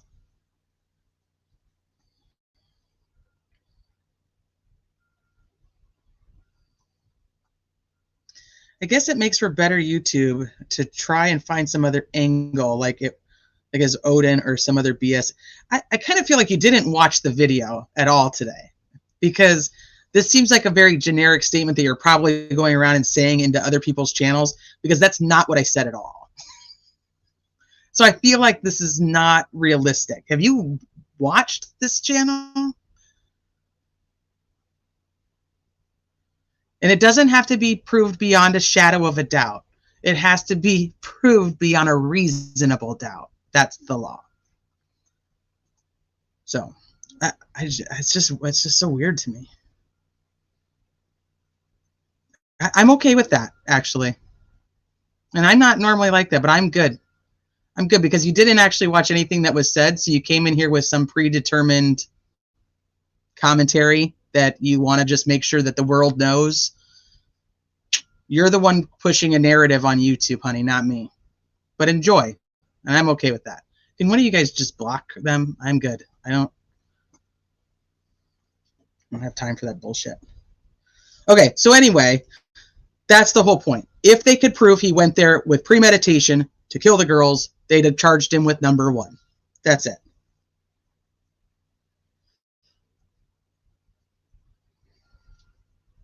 So that doesn't mean that he didn't do it. Thanks, Chelsea.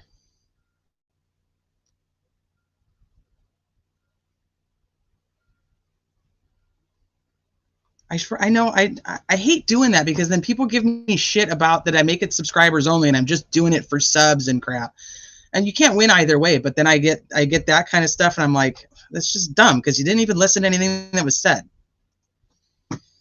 Okay, done with that part. Now, on to the mob. Let's go to the map.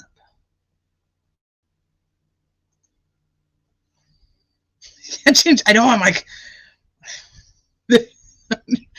I'm trying. I'm just like, I'm the last person trying to change anybody's mind to anything. God, I'm hoping somebody can change my mind. Like, that's literally what I'm doing here, is come and change my mind and make me understand. Make me understand. Okay, so let's look at the map and let me pull up this video. Where did I put you? Oh, we were going to talk about, I guess we'll talk map first. Let's talk about the map first, and then we'll go back and we'll pull up the other video so I can show you the route. You have a better map? You have a better map than me, Jackie? Yeah, of course I want it. If it's better than mine, I'll take it. Right. I'm like, let's just work through it together.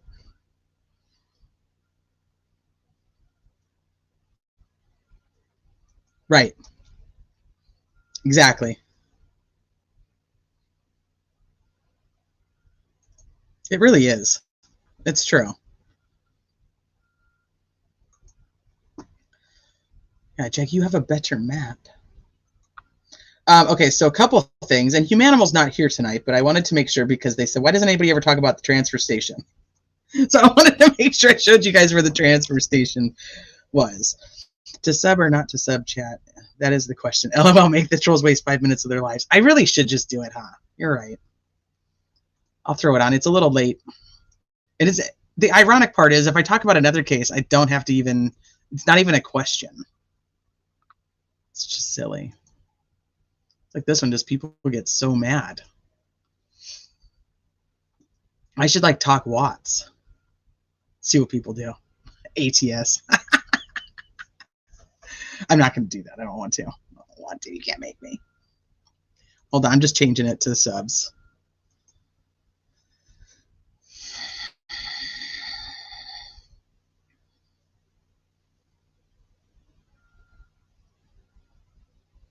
Okay. Should be good now.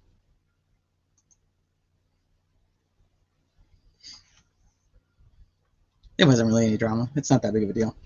There's always the ones that want to say, like, I'm over here trying to push a narrative, or anybody who's questioning anything is like pushing a narrative as they run in here to tell us how guilty he is. It's just ironic, really. Oh, shoot. No, I had one other thing I needed to do before I went to the map. Dang it, you guys. See, look, I'm all thrown off. Here we go. This is the article that Sleuthy sent me about the felony murder. So Elkhart 4 felony murder convictions overturned by Indiana Supreme Court. So the Indiana Supreme Court threw out the felony murder convictions of inmates connected to the Elkhart 4, a group of 4 young men who gained international attention after they were convicted for the shooting death of their friend, even though none of them pulled the trigger.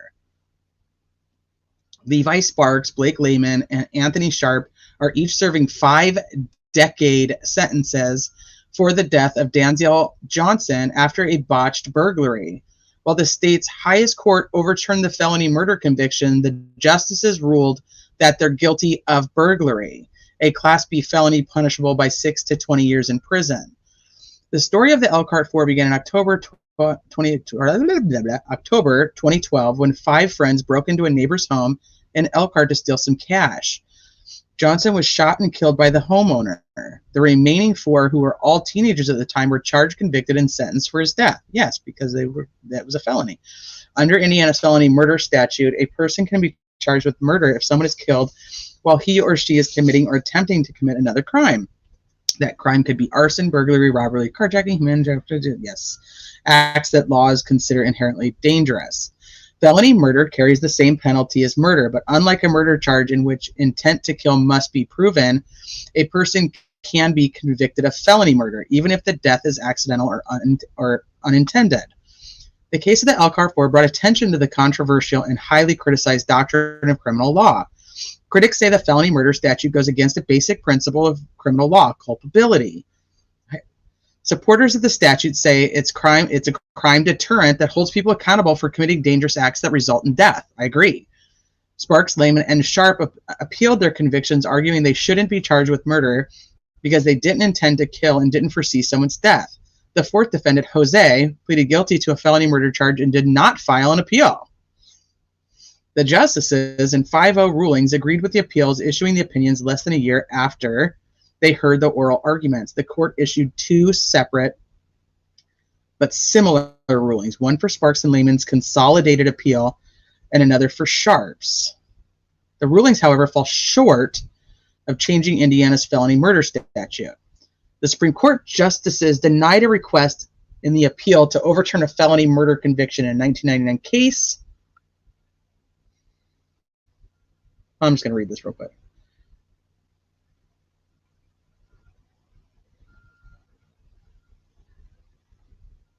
Okay, so the Supreme Court justice denied a request in the appeal to overturn a felony murder conviction in a 1999 case wherein a police officer shot and killed one of the perpetrators. In that case, a man named Jesse Palmer pointed a loaded and cocked handgun at a police officer while trying to help an arrestee escape. Palmer shot the officer's hand while another officer shot and killed the arrestee. The justices say they perceive no urgent reason to revisit a long-standing precedent, and they do not believe the felony murder statute was misapplied in the 1999 case, as well as in two other previous cases with similar sets of facts. I agree. The Supreme Court went to great lengths to say that they were not going to change the Palmer decision. However, it creates a legal precedent to compare other fact scenarios in the future to decide whether or not the Palmer case should apply in other cases. So the attorney who represented Sparks said Supreme Court rulings basically distinguished the Elkhart 4 cases from other felony murder cases. The past cases had to deal with defendants who were outwardly violent in their intentions. Okay. The justices said the Palmer case is different from the Elkhart 4 case, which involved unarmed defendants whose intentions were not to enter a confrontation with the homeowner, but to burglarize the house. The young men, according to the justices' opinions, did not engage in dangerously violent and threatening conduct. There was simply nothing about the appellant's conduct or the conduct of their cohorts that are clearly the immediate or immediate cause of their friend's death, the justices wrote in their opinions. Seriously? The four broke into a home to steal some money. Sparks stayed outside as a lookout. Johnson kicked in the steel back door. The homeowner, Rodney Scott, was napping upstairs when he heard a loud boom and woke up. He grabbed his handgun and ran loudly downstairs, and afraid for his life, he fired his gun. Yeah. Sharp immediately ran out the back door. Lehman, the other three, ran downstairs bedroom and hid in a closet. Lehman was shot in the leg, and Johnson was shot in the chest and died. The three were sentenced to 55 years in prison. While Sparks, who was outside, who wasn't in the house, was sentenced to 50 years. I am not watching chat. I don't even have you guys up. So if you guys are saying something, I have no idea what you're saying. The Indiana Court of Appeals upheld their convictions, but ruled that their sentences were inappropriate. The appellate judges suspended 10 years of Lehman's and Sharp's sentences to probation. They suspended 5 years of Sparks' sentence to probation. In response to the Supreme Court decision, Indiana Attorney General Greg Zollier issued a statement saying legislature, and not the courts, is the proper forum for changing our statutes. The Attorney General's office also respects the decision of the Indiana Supreme Court to bring this tragic case to an end by amending the convictions while holding these young men responsible for their serious and dangerous acts. Okay, now the cases will be sent back to the circuit court judge, who will resentence them. As their cases stand, they will be resentenced as adults. That includes Lehman and Sparks, who were both juveniles when the crime occurred. Winnicki says he will see if his client, Lehman, is eligible for juvenile sanctions.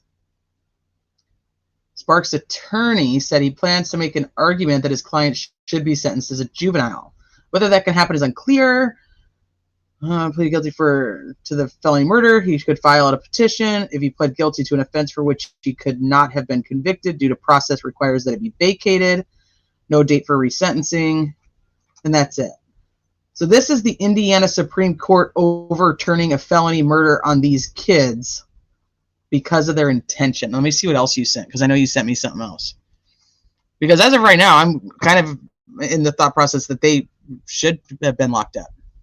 The juveniles should have probably been sentenced as juveniles, but oh, that's the aggravating. Okay, let me come back to you guys real quick.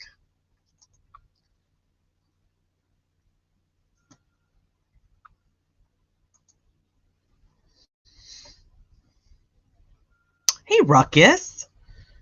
So they all were charged the same, and none of them pulled the trigger, and their sentencing was decreased. Yes, but I'm still thinking that they all should have had. They all should have had the felony murder, because somebody did die in the action of a felony. I'm pro that law. So, but I do see that they all ended up being reduced, but they're still guilty of the burglary charge. They're just being resentenced. I guess that's going to be the thing, though, because they proved that he actually is the one that killed the girls, but they couldn't prove it was premeditated. So they could only prove the kidnapping charge. Doesn't mean he didn't kill the girls. Remember that. They're not just charging him with kidnapping. So it's not like they can only prove kidnapping. They are proving the fact that he kidnapped, which led to their death. Whether he committed the death or not, or he made that happen. No, but they did it. I can see a lesser sentence, but I wouldn't have let those guys out. Right, that's right. That's where I was going. Yeah. I agree with a lesser sentence. I mean, and especially because they're kids, and doing a dumb mistake that leads to somebody's death is. It really depends on what you believe the prison system is for, because it's supposed to be to rehabilitate people and put them back out into the world to be productive members of society. Now, of course, there are some that are just locked away and that's it, and so there's not really any rehabilitation that's happening. That's more of the retribution side of things. But for like a kid, this is where I've always struggled when you have like these young people who are doing stupid shit.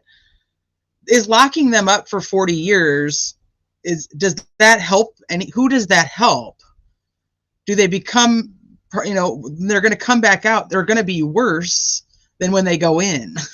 Because they're kids and the majority of their adulthood is spent behind bars and having to survive behind bars. That's how they're going to come out. So does it make sense to do that? I don't think so. Not for a crime like that. That's where I'm at.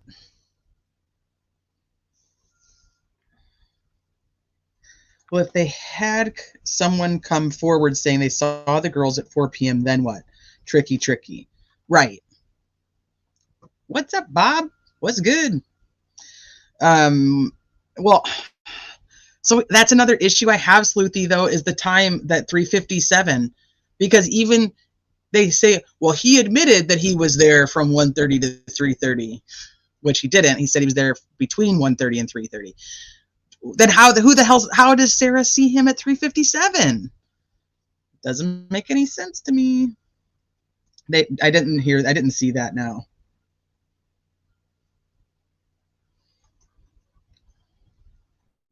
I missed that whole conversation. I don't even know what you guys are talking about.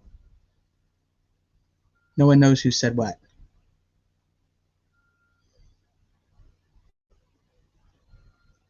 Okay, hold on. Sniper! People are 110% convinced that RA is guilty based on the limited info they have. Obviously, zero appreciation, understanding of what the Constitution or the legal system. It gets a little crazy.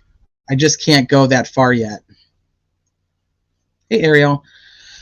My theory, pure speculation, is that RA's new attorneys requested a competency hearing and an informal phone call with Gull, and RA is at Wabash pending that. But why wouldn't they just do it in Westville? That's my struggle with that.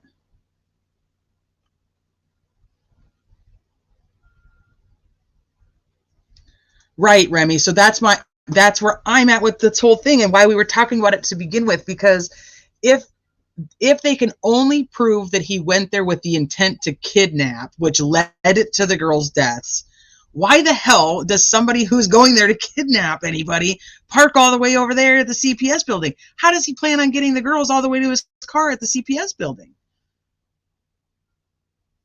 It just, I mean, and obviously kidnapping doesn't mean that he has to take him off the premise. So maybe I'm taking it too far.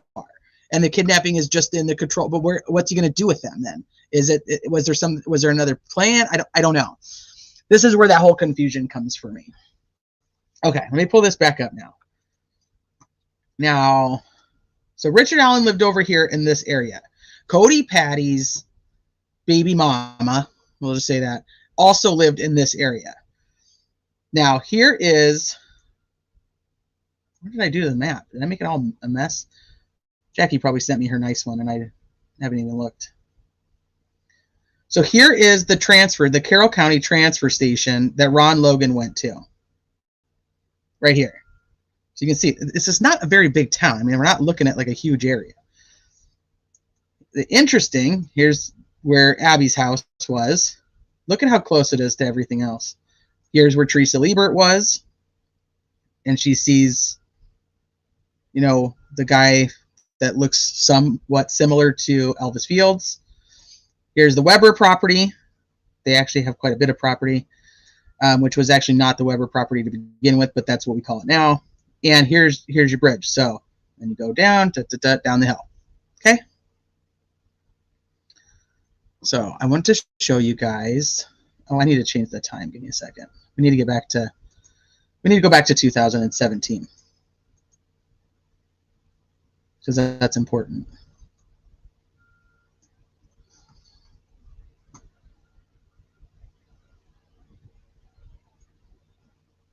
Now, I'm going to show you guys.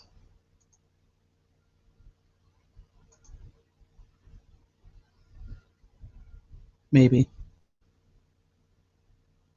Here it is.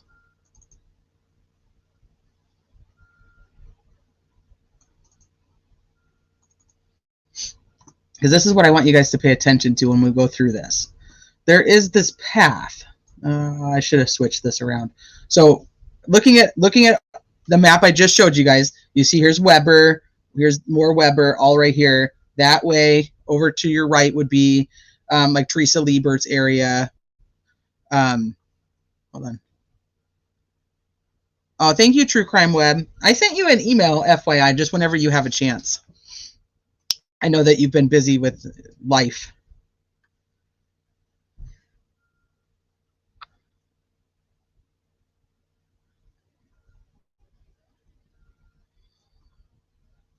What about confidential informants? If I was RA, I'd tell the new attorneys to take a hike.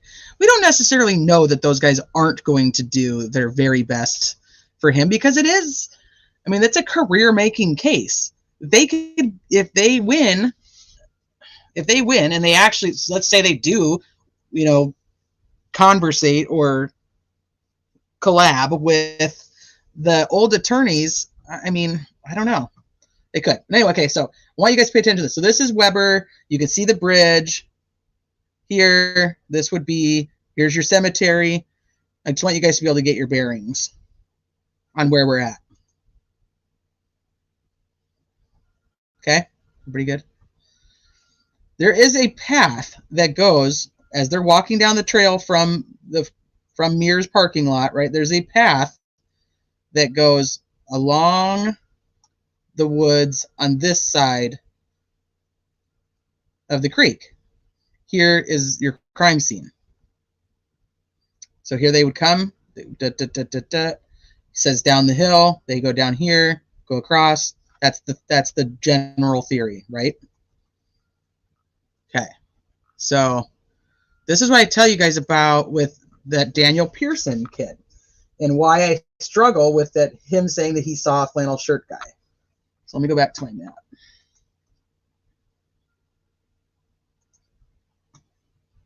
So now we're upside down. That's why I said I should have flipped it before I came live, but I didn't. So here's where the girls are dropped off. Here's the trail. Now, right here, there's a trail. So I said I want you guys to keep that in mind. There's a trail that goes that way.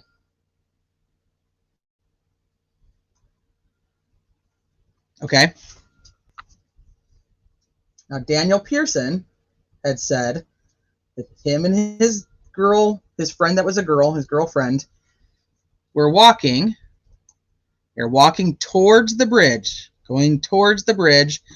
And right here at this trail crossing, they see a gentleman that matches the description of bridge guy walk out at this juncture, at this crossing right here. Okay? This is approximately 3:15. 3:15 p.m. They continue to walk towards the bridge. Now, flannel shirt guy comes. Here comes flannel shirt guy. Do. He's walking this way. He sees Daniel Pearson and Daniel's girlfriend. And he continues to walk. And at approximately 3:21 p.m., Derek German, who's now been in the parking lot, he's called a couple of times. There's no answer on the phone. He's now getting out of his car. Sorry, my ankle itches. I think I got bit or something. He's now got out of his car, and he's coming to start walking the trails to look for the girls. He comes at 3:21 right here to this same spot, and he runs into flannel shirt guy, Dave McCain. And he's like, hey, did you see anybody at the bridge? And he says, yeah, I saw a couple. They were down at the bridge. This gets changed over time to being under the bridge, to being arguing. He's the one, I think, that actually said that he was arguing. But it grows. But the essential part is flannel shirt guy, 3:21, comes here and says to Derek German, nope, only people I saw over there was a couple down by the bridge over here. Make sense? So Derek goes, okay, well, I'm not going to go to the bridge because he only saw this couple down there. That means the girls aren't there. So he takes this trail right here and goes down here to look for the girls. Now, in approximately 2019, Daniel Pearson says, wait a minute. I probably just saw Dave McCain. I probably just saw flannel shirt guy. No, you couldn't have seen flannel shirt guy because you saw flannel shirt guy over here. So you didn't see flannel shirt guy over here. You can't have both.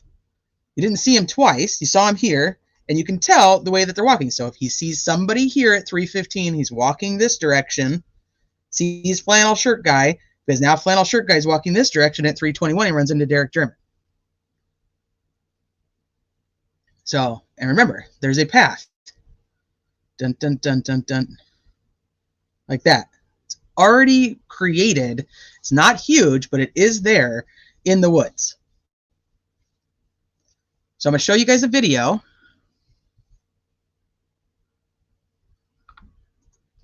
That hopefully will help you guys be able to visualize what it is.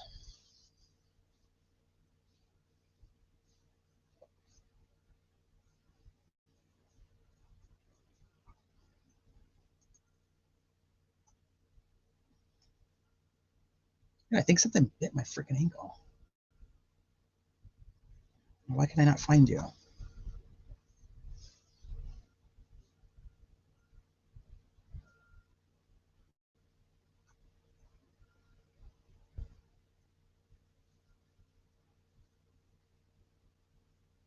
think it's this one. Something, the path that I'm just going to show you something, the path that Can you guys hear it okay? that the killer came up. And of course there's the bridge. So according to eyewitness accounts, this is the path that he took, and I'll explain why. So for purposes of timing. Okay, so I'm going to make it clear. So she's talking about where she's at is she's not directly at the crime scene. So she's telling you exactly where she's starting at. So that's why she's like, for the purposes of time, I'm going to show you this back path. I'm just going to show you something, the path that that the killer came up. So you can kind of see where her finger's And pointing. of She's course, showing there's you the the path. bridge. So, according to eyewitness accounts, this is the path that he took, and I'll explain why. So, for purposes of timing, so this is accurate, to get the timeline down, we'll go this way. This is newly cleared. It wasn't cleared like this before. And as you can see, the trail's right there. But you can be obscured on this path. It's much easier to walk this path, so I'm a little quicker than he would have been. One of the original eyewitnesses who now, well, later said, no, I didn't see him, Bridge Guy. But do we know, in fact, that he didn't see Bridge Guy? Because he was going off of the description of the guy being, 5'10", and between the ages of, 18 and 40? Well, we now know that that's not accurate. Therefore, So she's saying we know now that that's not accurate because of the second sketch that was released, who is of this younger guy with this poofy hair, right? Puffy, poof, whatever Bree referred to it, not Bree. Betsy referred to it as. Yeah, he did, Tracy. Yeah, you're right, Tracy. He stated that at one time nobody saw him.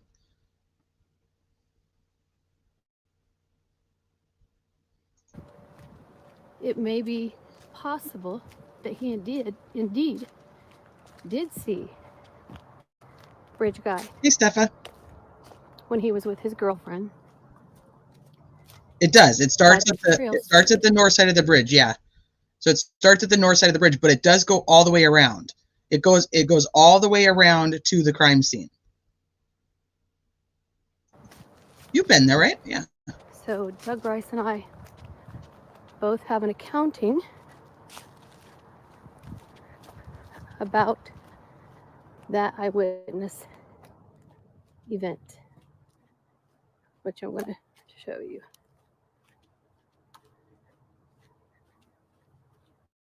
This was much more grown up here.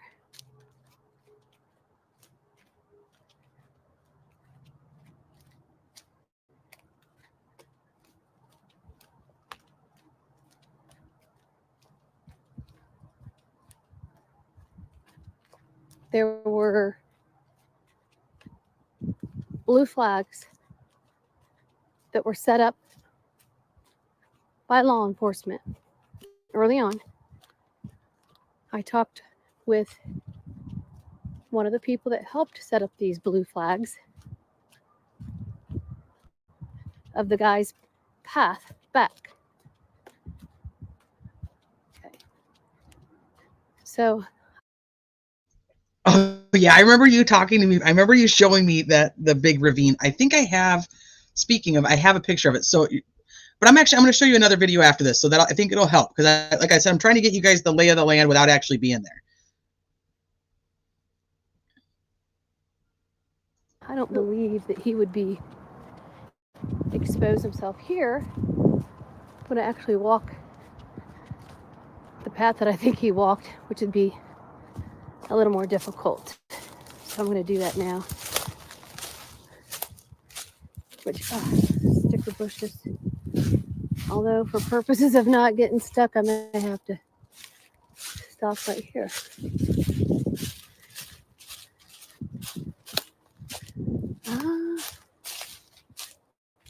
So you see, she's off trail at this point. There's not Yep, even. But they do talk about like the trail itself. That even it's more like it's almost like man-made, like from people going through it. So at the time she's recording this video, that area was not as wide and it was not as cleared out. It would have been more full of shrubbery or branchy stuff at that point. all along this area.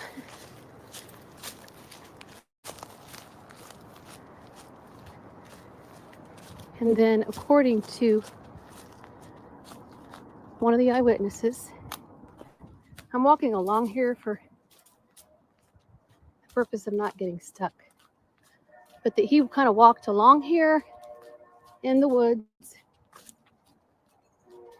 And then I'll show you where he kind of jumped out.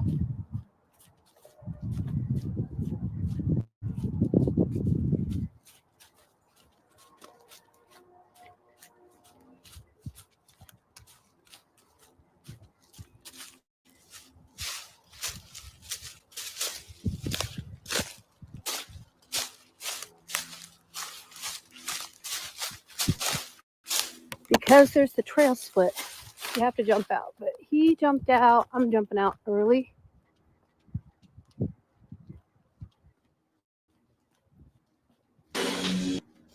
He walked all along here in the woods. There was much more brush at the time.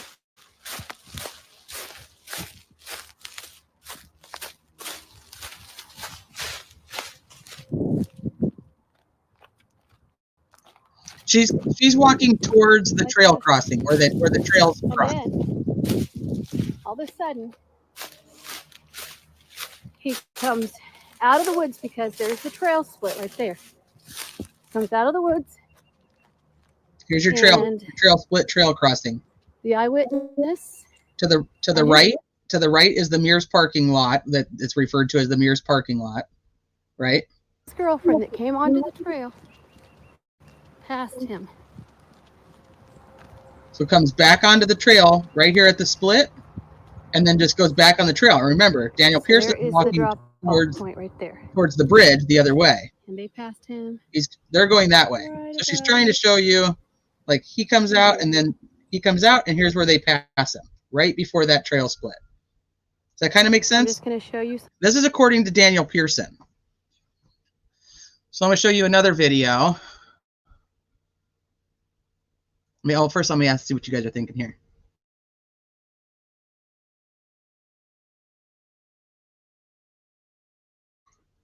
They don't mention that the girls were wet at all. From my understanding, from people who've seen the pictures, is that Libby's hair does look wet, and there's mud or dried mud on, like dried dirt, which would have been muddy, dried mud, I guess. I don't know what you refer to that as, on Abby's pants.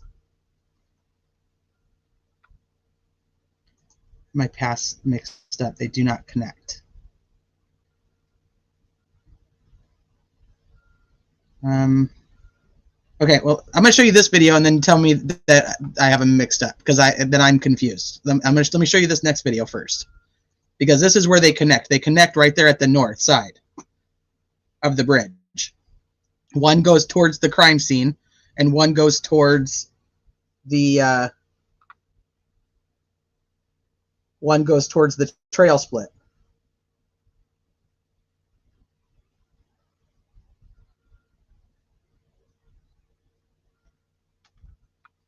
Hey, Tornado Artist, and thank you very much. I hope you know what I'm thanking you for, but thank you very, very much. Why is Ellie telling witnesses to change stories? I original heard that while witness at police was with Kelsey night of, so Kelsey logged into Libby's Insta and saw shots like a pic, then messaged he was to meet her. I don't know. There's a very big confusing thing about that whole who said that Keegan was supposed to meet her. And once again, you guys know, like, the Keegan stuff kind of just always was put in the back burner for me. I just didn't really dig. I never dug. I listened, but never dug. Okay, let me show you guys this one next. So this is Gray's, and he went out. I think he's gone out there a couple times, but he went out there and did a really cool video, like with the 360. So I just want to show you guys this part. In just a minute. So my video that you're looking at right now starts a few feet onto what was then the bridge, where Correct. It's now a long paved platform. In fact, the entire trail from the Freedom Bridge to the Mononai Bridge is now paved. All right, so here. This is the possibility, Mandy. Now is it true? I don't know. Hey, 4 Pitbulls. That Daniel Pearson saw somebody matching the description of original bridge guy. I do. I need to come there. I know I do. So that original bridge guy walking out of that area of those bushes. Once again, you guys know how I feel about witness testimony anyway. So you have to take this all just as we're talking about witness testimony.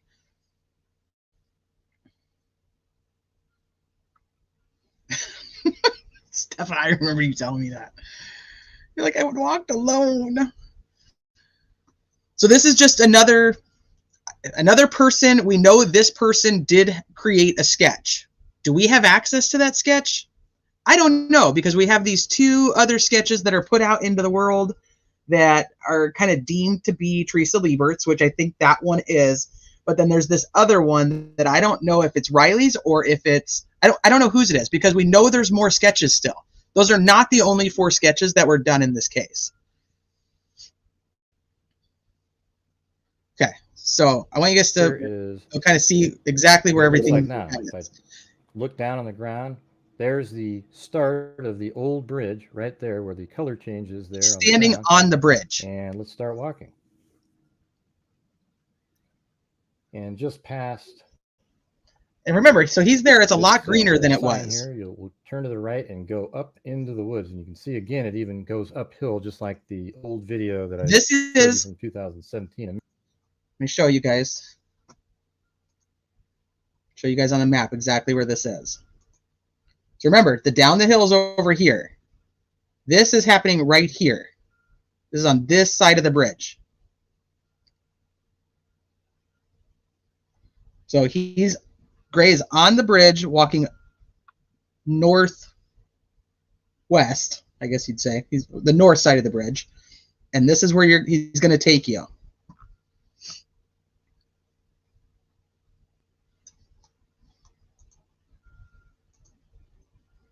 Minute. Yeah. So you go up right here. And when you're up here, it does split. You can go 2 different directions. I don't know what is that way. So this is the spot that I'm talking about. So this way is going to take you towards the crime scene. And when he gets over there, I'll show you that too. I'll show you what Steph is talking about with the ravine. But what the path could potentially have been is coming from the crime scene this way, not coming out on here, not coming out here, because you also have to remember around this same time, you have other people that are there, meaning Cheyenne and her friend or multiple friends, because not really sure because it's gone back and forth, but supposedly it's just Cheyenne and her friend Cheryl. They're crossing the bridge at that time, so you can't come back across the bridge because the girls are another set of girls are on there. So, but Gray points out that this other trail, and he's like, I don't know what's that way. I really wish he would have walked that way. I really, really wish he would have walked that way. So you can see that there's the trail going that way, and there's a trail going that way. Now, guy comes up, goes this way, and then you see where Julie Melvin was walking.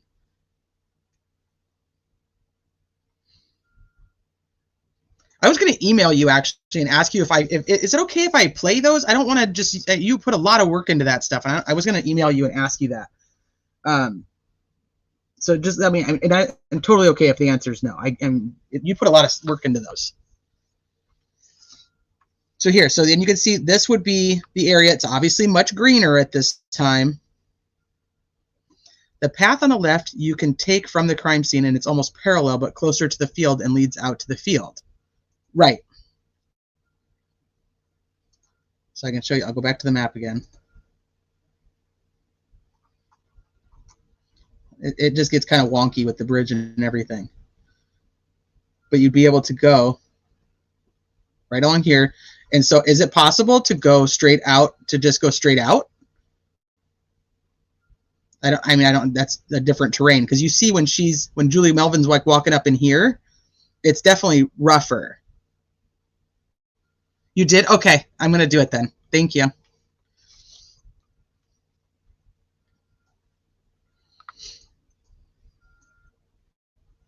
So, and you go that way. And then, like I said, you can't really see exactly how everything is, but I'm going to show you. I'm going to show you in his video how he's walking. So some are thinking that maybe he just goes and goes back up here, goes up here. But if you, the witness statement is that he comes down here and cuts out in front of Daniel Pearson. This is where they cross, right in here, right there. And then bridge guy would continue to walk that way, and Daniel Pearson would continue to walk towards the bridge, where he runs into flannel shirt guy, while flannel shirt guy is walking west. And then flannel shirt guy gets to the trail split and meets up with Derek German and tells him, nope, only saw the couple. It's the only people I saw. Okay? So I'm going to go back to the video. Gray does not take the path less traveled over here. He takes the one that's more traveled this way. And he also refers to the path. This is Gray Hughes' channel. Gray Hughes Investigates. He's done a lot of really cool reenactments and stuff with the Delphi case. He's done it with other cases too, but just because we're talking about Delphi. So I'll link his channel will be linked too. But obviously there's another path that goes back there. Oh, I can show you the bench diamond eyes. That's not in this one, no.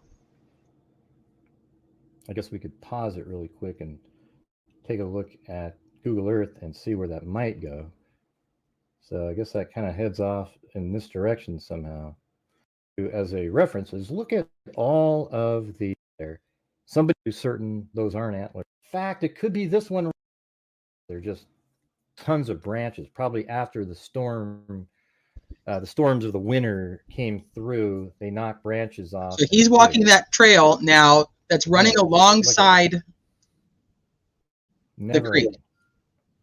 Wonder if I can make my map. Yeah, we're now on the path. Let me go up to Google Earth here. We're probably somewhere around. He's showing you on the map anyway too. So well, we don't know if he was actually really covered in mud or blood. Steep cliff there. You're right. Big drop off. Yeah, there's my wife and Kelsey back there. So I don't need to show you all that, but what I want to show you is closer to when he gets towards the crime scene, and you'll be able to see like the ravine that Steph is talking about. Exactly where this is. Remember, this is much greener. I guess. So again, look at the ground, absolutely covered. Branches, twigs, everywhere. But of course, the twigs that were at the crime scene were odinous. Runes, Odin runes, and obviously some were taken to form antlers, because that needs to be put in there to sell the narrative about the Odin theory, in case you guys haven't on that yet. And runes to sell the narrative that there was. But once again, just because we don't agree doesn't mean that I don't appreciate the work that he's put into it. Now look how steep this hill is. This is very steep here. I would say almost 45 degrees. So you're coming down. And when we get to the bottom, I'll show you on Google Earth where this is. You can't see it in 2017 very well, but you can definitely see it in the 2012. I think it's even February 2012 Google Earth, or is it 2014 maybe? Image on Google Earth that shows exactly where this is. So if you turn, look at that's how steep this is.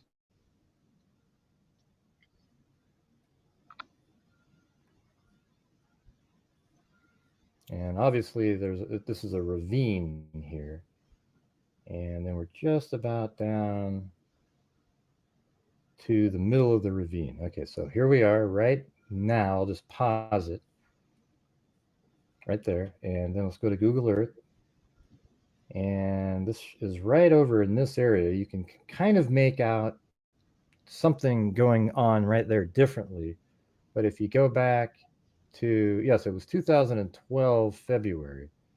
You can really see it right there. So I'm currently standing about right here. I swear I had maybe even right there, something like that. So you can see you have to go all the way back Now over we have there the to go to next the hill crime here scene. on the other side of the ravine.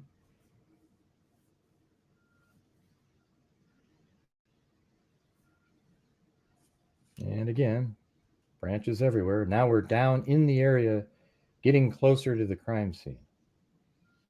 I didn't quite make it there. I didn't know exactly where it was and wasn't planning on even walking around on this.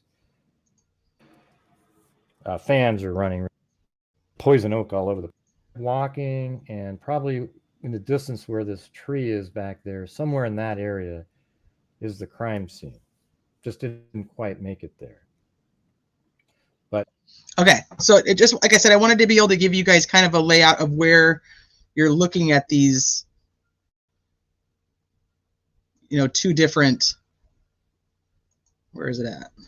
You know, right there. And so you can see kind of where Julie was walking at the time where she goes this way. She goes from that path that he just walked on, dun, dun, dun, dun, dun, dun, dun, dun, dun, and then walks this way towards the left, and that's towards the trail split.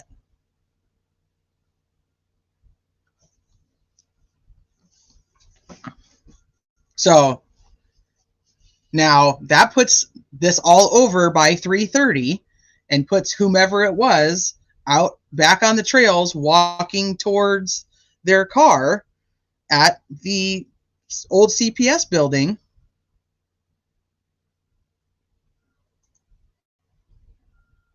Closer to like 3:20, 3:25. Because they come through here, through that path, dun, dun, dun, here you go, back out onto the trail. That way, could they have cut back up into here? I don't know. I have no idea. But I'm going to look at some more videos. Like I told you guys before, Jay Turner, I really wish you would just put some music on them. You could play them. I think people would really appreciate them. And I don't even think the music even matters. But I'm going to use them. If you're going to let me use them, I'm going to use them anyway. So she went through and has literally the path for each person that would have been there. But anyway, that's neither here nor there tonight, because I'll put that all together and I'll show you guys. So did the person walk this way? Do they cut up? Is that why they're not over here? Is that why they're not on the Hoosier Harvest Store camera? Is it because that's only triggered by a certain weight or a certain speed? I don't know. But that would make sense. Come here, walk back up, go back to your car.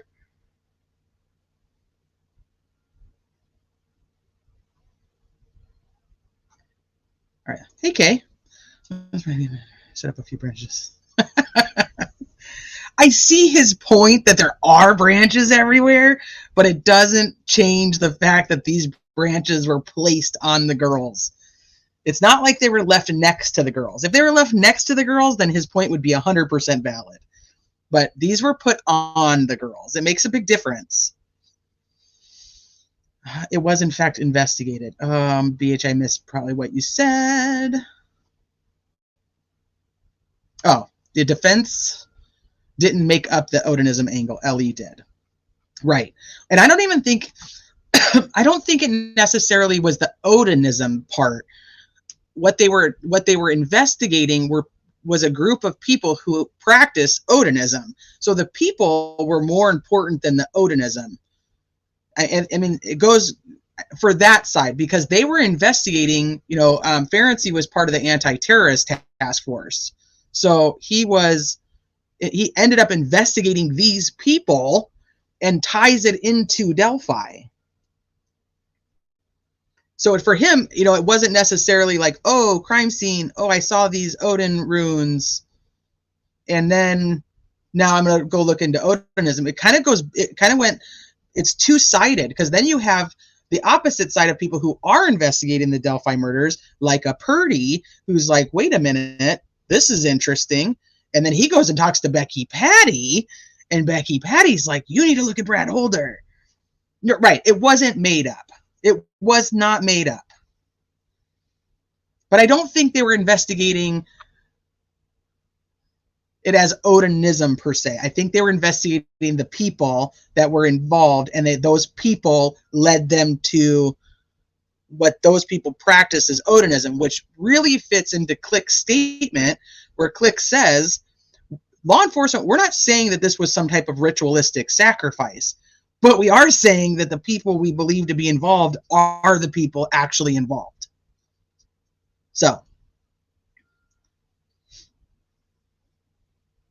however you look at it, it's all methed up. Speaking of meth, then you have just a plethora of meth out here. And then you have people who are tied in to this crazy meth group. Okay, well, I'll take you down a little tiny conspiracy avenue. I'm not going to stay there for very long. We have this group of people who are tied into all this meth stuff, right? And then those people that are tied into the meth stuff have been persons of interest on social media for quite a while. Those people practice Odinism and are friends with Brad Holder. And those people are also attached to Derek German on the side of meth. It's a very methy situation. It really, really is. So that's what I'm saying. Like, it's, I don't know. That's the Hoosier State for you. Yeah, Kurtz and Fouts. It's too much. It's too much. So anyway, so that's what this is what I wanted to show you guys, because I keep talking about this whole thing about this Daniel Pearson and what he says he saw right here that just, to me, fits a better timeline than, it's not a conspiracy because it's true. That's probably a good point. That's a good point, Jen. I know, the more I dig into this, I'll show you guys where I'm at today, what I've been working on today, because it's just nuts. And then I'll wrap it up because we've been on for like 2.5 hours. So we'll just chit chat for a minute. I'll show you guys what I was doing. So, persons of interest. And they're not even all on here. Sadly enough, there's still more. Oh, let's go to this view. It's easier to click around.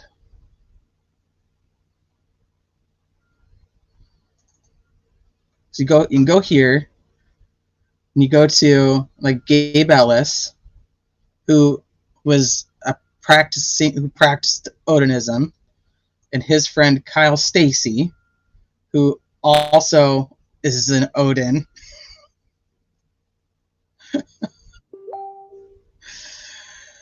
And then are tied to Dustin, and Dustin was actually arrested with Derek German back in 2008.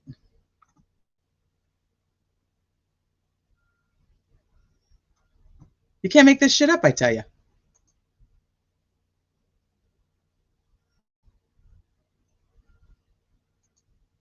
Shit, I lost you guys again. Yeah, according to the Facebook, and not Facebook groups, according to like his Facebook stuff.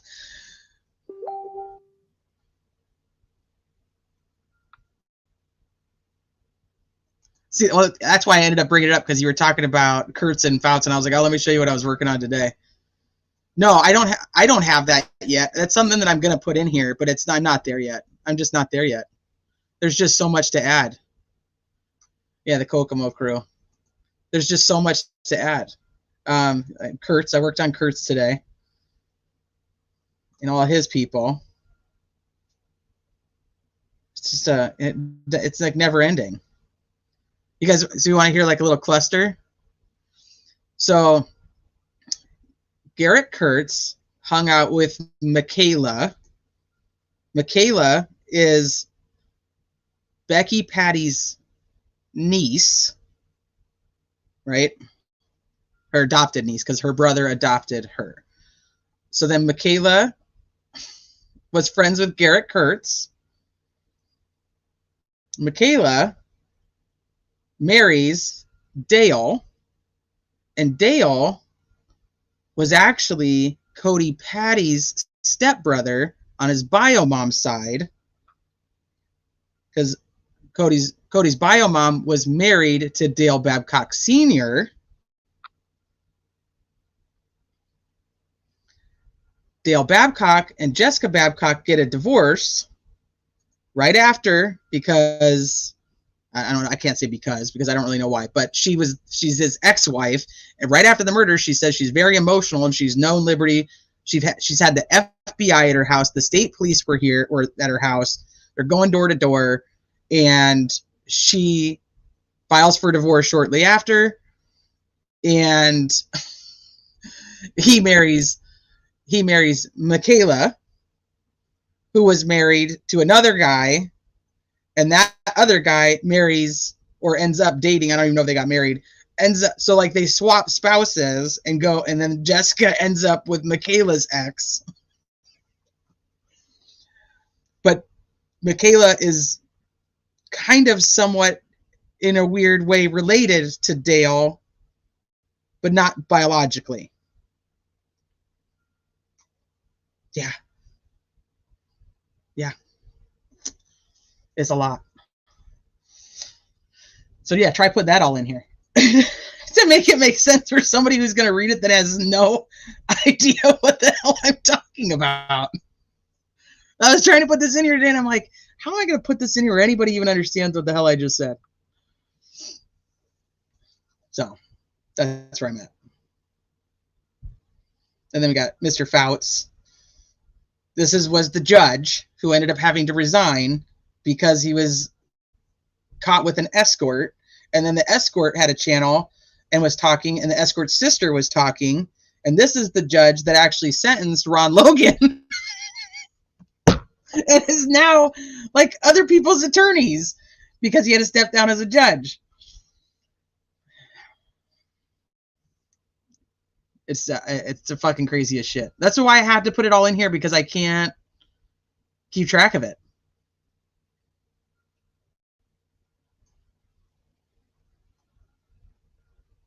Well, that would Sleuthy say. I'm sick of it. I'm so sick. You can't keep track.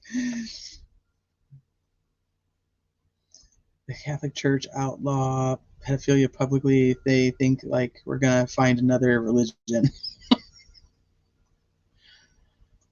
Didn't they create that path to bring equipment into work on the bridge? No, because the other video is done before they were working on the bridge.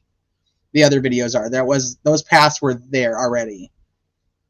They just weren't as big. But maybe what you're thinking, Deborah, is that's why they got widened, and like actually there was like stuff that was actually torn down, like the little tree branches. What do you call them? They're not big trees. They're just like the little shrubberies. It was made bigger. And he teaches ethics. That's ironic, because then you also have Mitchell Westerman, who went and worked on the ethics board of an insurance company. I think somebody else does too. And Garrett, yeah. Oh yeah, I gotta put that in there still. Yeah, because Garrett's dad was good friends with Ron Logan, and so Garrett grew up on Logan's property, and there's videos of of him with Ron Logan's horses, and he's like, yeah, of course I did. But one thing I didn't know that I figured out while putting this together, I didn't actually know there was a channel that had interviewed like Garrett Kurtz and stuff. I know you guys probably knew that, but I didn't know that. They all lived next door growing up.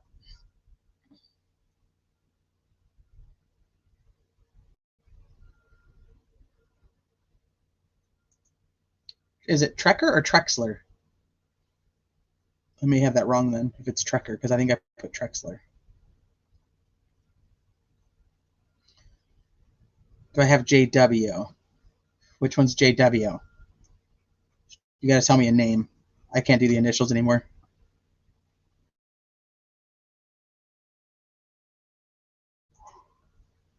Yeah, Open Secrets. I didn't know about that channel. Made a hell of a family tree. Yeah, the family tree looks, I'm telling you, it looks like a wreath. This is where I try to put it in here so you can see it. So like Becky's half-brother adopted Michaela, who married Dale Babcock, who is Cody Patty's stepbrother, ex-stepbrother now. And Cody was adopted over here. Like, yeah, it's just like, just make a circle.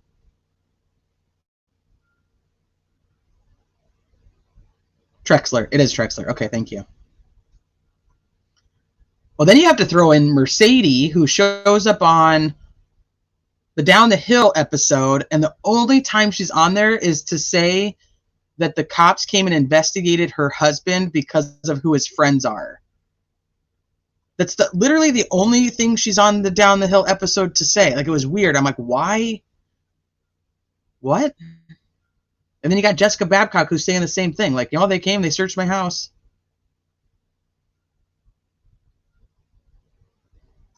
Oh, yeah, that would be...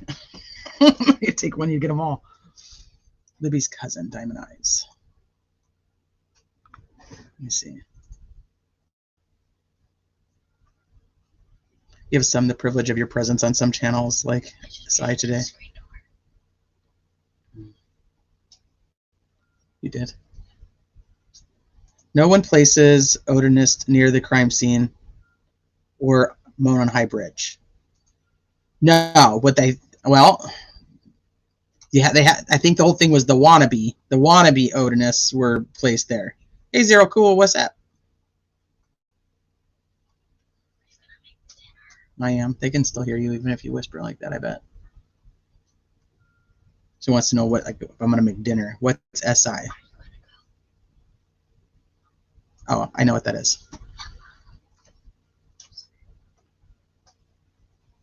Oh, I don't think I could, Lambert. No way. There's too much. I forget it. So that was another thing. And so my genetic genealogy doesn't work. It would work. I could make this family tree. I have actually made this family tree. So I could totally do it.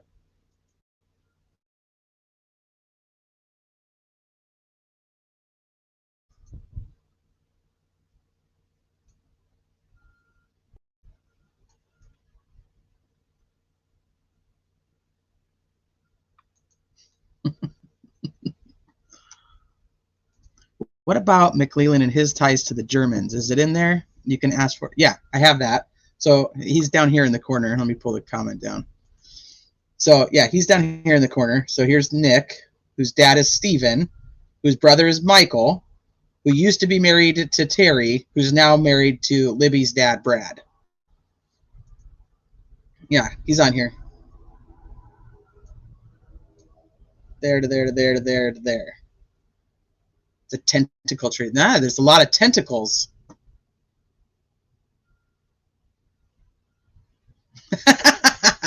That way you're doing it SMP profiles.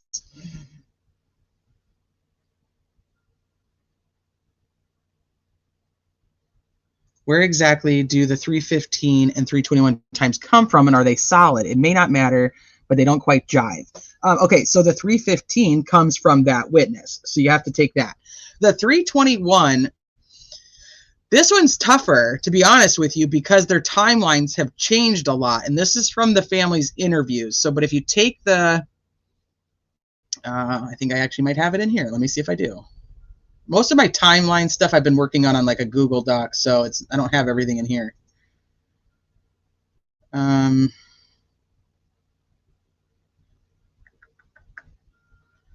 He talks about, no, I don't think I have it in this one. He talks about that he calls them at 3:11 when he's on his way there. He doesn't say this. This is obviously the rest of the family. And like I said, it's tough because it changes. There's some inconsistencies on the timing, because we also have where they say that he saw his flannel shirt guy at 3:15. So you have that. So you kind of got to just, that's why I said all eyewitness stuff for me is I put it all in the same bucket. So you got to just take, you got to kind of just take it for what it is. So this is why I'm saying, is this possible? This is why it's got a question mark. This is not I'm not sold and trying to convince anybody that this is absolutely what happened. In the interviews, the family says that he gets there and calls when he's arriving at 3:13. So he's driving there 3:11, calls at 3:13. When he gets there, stays there for a little bit and waits for them to call him back. Starts, I think he calls them one more time, but I don't have that in here. And at 3:21 is when he starts walking down the trail. So once I have, because like I said, this is not done. This is literally just a work in progress. I don't even have the 14th on there. All the interviews are going to be in here. I'll put it You'll be able to look at them all yourself. But it's tough because the timeline is becoming more accurate the more information we get, like in the motions. Because remember, we all used to say that the girls were dropped off between 1:30 and like 1:38, and now that's not true. They were actually dropped off closer to 1:49. And you, like I said, this is, I mean, I make this for you guys too, so you guys are welcome to it. You take it for what you want. Like I said, it is not done. If you have something that you think should be added or not on here that I have on here, like whatever, just let me know, and I'm just trying to add as much of the info with some type of source so that you guys can see it for yourself. And it's not like, oh, Teresa said. So that's why the interviews will be in here too. So you'll be able to go back and actually see like what they said. It takes 5+ minutes to walk from Mears to the bridge. So the couple has to get from Mears to bridge, then flannel from bridge to Mears. So that's probably more than 6 minutes. No, that would be the right time. That would be the right time. The bridge to Mears. So here, so this is what I'm saying. So flannel shirt guy sees Daniel and his girlfriend over here. And then, okay, I'll back up. So Daniel Pearson sees guy come out of woods here, 3:15. And that's one of the reasons I kind of stuck with this timeline is because it's the one that makes the most sense to me logically right now. It totally can change. This is not concrete. This is not like, don't be sold. So 3:15 sees the guy coming here. Daniel Pearson continues to walk. Sees flannel shirt guy over here. Flannel shirt guy is walking, or this way. They're crossing paths somewhere here. So flannel shirt guy goes this way. 3:21. He sees Derek here. So that's like the 5-6 minutes. The walk. 15 to 21, crossing paths.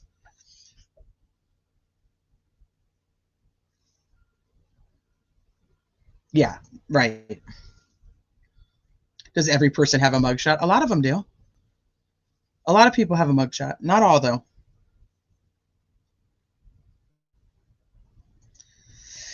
I listed the names I could find who were out there, and I was shocked at 15 to 20 people when KG stated she knew 10 to 20 people out there that day. I thought she was exaggerating. Yeah, so then I keep adding those. I keep adding those into the presentation too. The more people I keep finding that were there that day.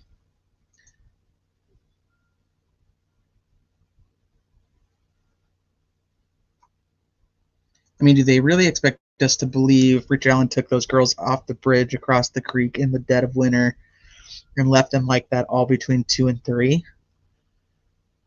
Well, I think that like within like the hour. I mean, look at what Brian Koberger or the suspect in Idaho, I mean, he was able to do within minutes to 4 girls. Yes, there wasn't redressing, which is why I think that would the dressing would probably take the longest amount of time.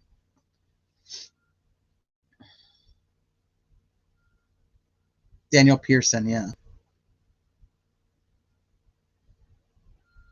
That's his statement. And then it changes to Dave McCain.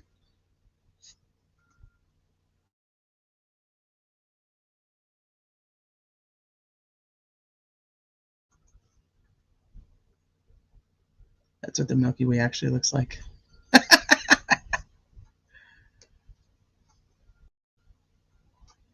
Okay, hold on. You said Trexler. Trexler is the cousin. Do I have that on? Maybe I don't have that on there. I do know that name though. Somebody said it up here. I'm gonna have to probably repeat it, or I'll have to look back.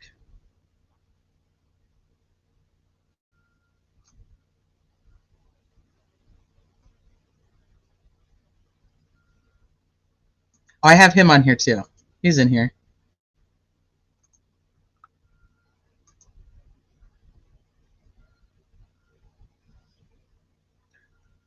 Was that Garrett's dad that I put? No, maybe no. It wasn't. Oh, Garrett's dad?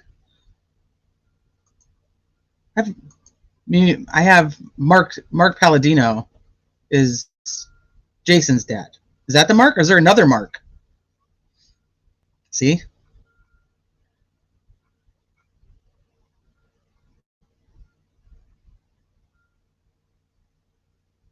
And a tentacle. There's probably a tentacle out there somewhere. All right, let me see what you guys are saying. Playing catch up. It was Logan's but it was Logan's problem. I wonder if they kept his weapons to compare markings. Well, they took his weapons, which they didn't need to a warrant for. Yes, Bree was interviewed by the marshals in 2020. I want to double check that before I tell you.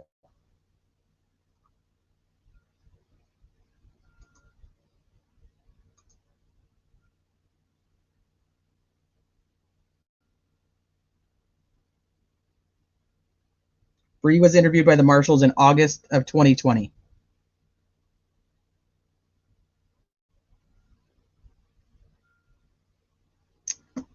I've not heard anybody say they actually saw yellow rope there, but I do recall on, that's another thing I still have to add is all the scanner stuff. I need to put that in here too.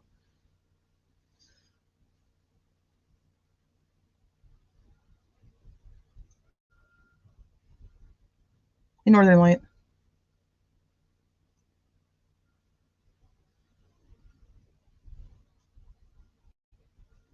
Two crime scenes imposing. No redressing. You think no redressing, Janie Lane?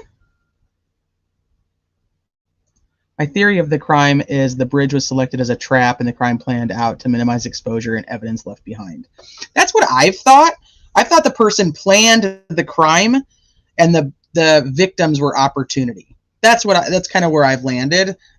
That does change when I start looking at all the connections between all the people and the bad shit. But that's kind of where I thought, like, this person knew they were going to go there to commit this crazy, heinous crime, and they just needed the victim to go where they needed them to be, and that became their victim.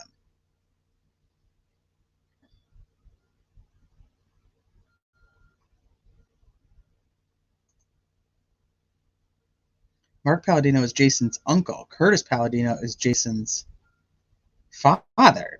Oh, shit. Okay, let me write that down. Yeah, I don't have their family tree.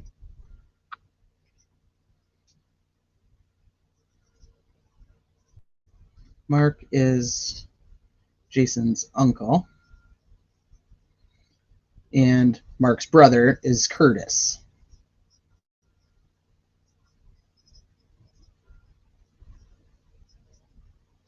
Who is Jason's dad. Okay, I wrote that down so I can add that. Travis Trexler. Yeah. What did you say his relation was? Travis. I literally should just have like a live where you guys just give me whatever you guys know so I can just add it in here. What proof do we have the girls were dropped off? No actual witnesses says the girls were seen.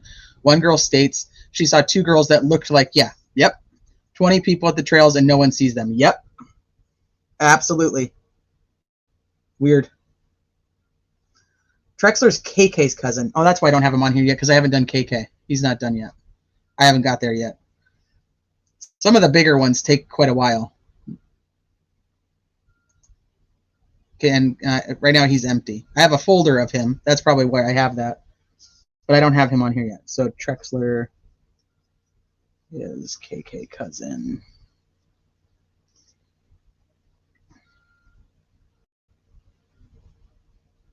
Yeah, Doolin's kid got a scholarship too.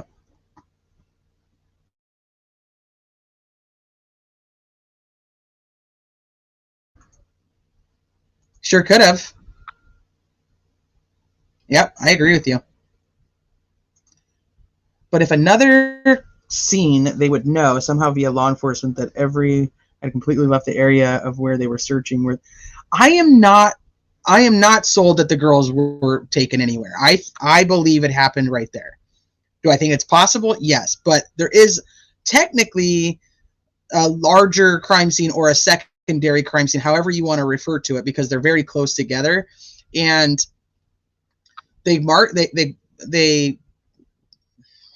not marked off. Why am I not thinking? They taped off the end of the bridge as a crime scene, and then you have the crime scene, which would technically be within that parameter that they already had taped off, because they say that the girls were killed in one location and brought to, you know, even if it's only feet, to the tree they were found by.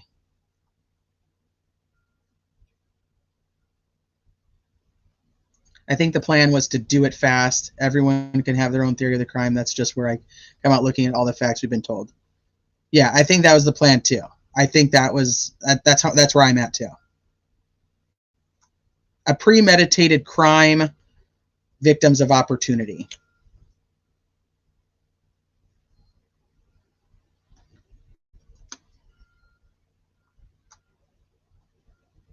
Josh Lank. Josh Lank is okay. That takes you over here.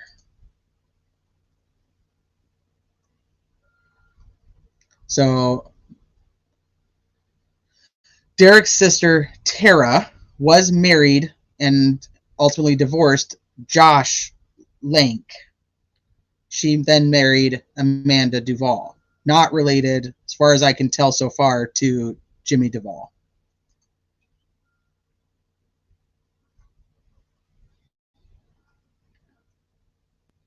Hey, Caitlin. I'm not either, but that leads me to the possibility because of 3K population. It's true. I just have a problem when people say it's impossible for one person. I don't think it's impossible. I don't think it's impossible for one person. That was like the biggest part of the defense memorandum that I was like, yeah, no. But that's me. There's other people who are like, there's no way somebody's going to get that done.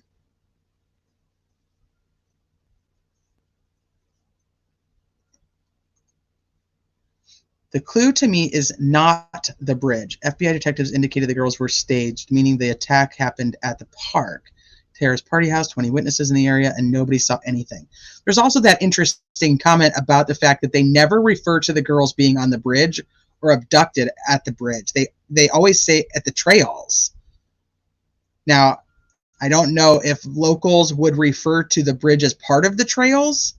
So that's tough because from an outsider, I'm like, that's a bridge. That's not a trail.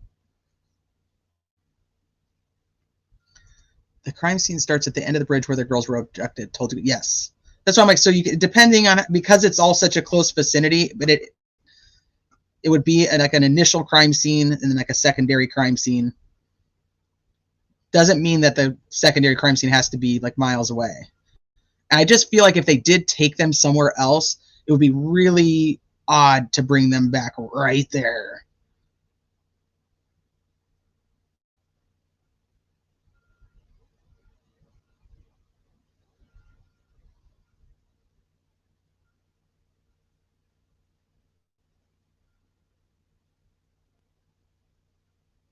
Eric Williams stated that they were shooed away from the crime scene area the night of the search. Yeah, so he says they got to that he was there with Carrie's brother, actually, and so they came up from down here, and this is the area where he sees the bones and whatnot. He sees that over here in this area. And then he walks over here and he says that they were telling him that he wasn't going to cross the bridge. And he was like, you're not going to tell me I can't cross the bridge. But he said Carrie's brother didn't want to cross the bridge. So he ended up actually driving and parking his truck up in here, right in here somewhere. And so Eric crosses the bridge this way and starts heading this way. According to his interview with Ruckus, which I also have on, it's on that Prezi PowerPoint. He says he gets stopped somewhere right about here, and he's told that they're calling the search off. And he says, like, if he had just kept going a little bit, but in his text messages, he's like, I covered that area and they weren't there. But when he talks to Ruckus, he's like, I didn't quite get there. If I had kept walking straight, I would have run into it. Like, I would have run right into the girls.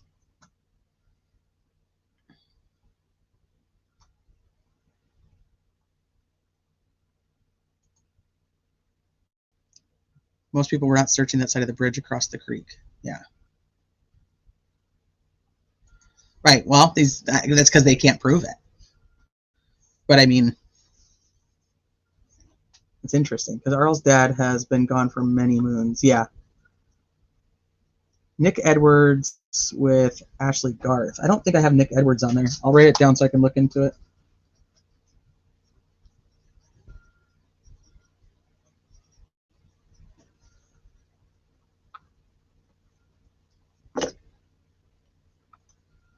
Libby's Pappy rode a canoe all the way into town for fuck's sake, but most people weren't searching where the bodies were found.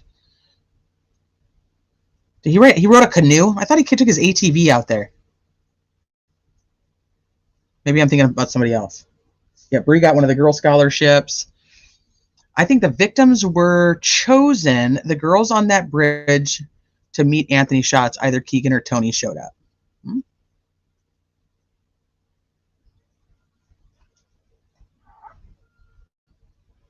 Yeah, and Elvis called her a troublemaker.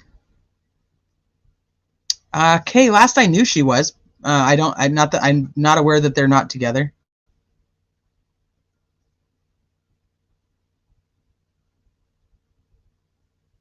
+20 people searched bridge area for at least 5 hours and nobody found them. Yeah. Hey, rock and roller. Welcome.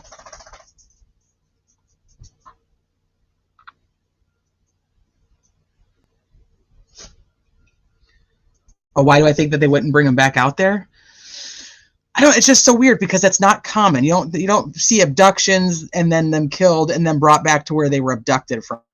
But statistically, this crime doesn't make a lot of sense anyway. Wait, what? No way. Digital, is that true? Well, you always, and what you say is typically true, so I'm inclined to believe you. But I thought there was no relation. I'll look. I'll look on Ancestry and see what I can find.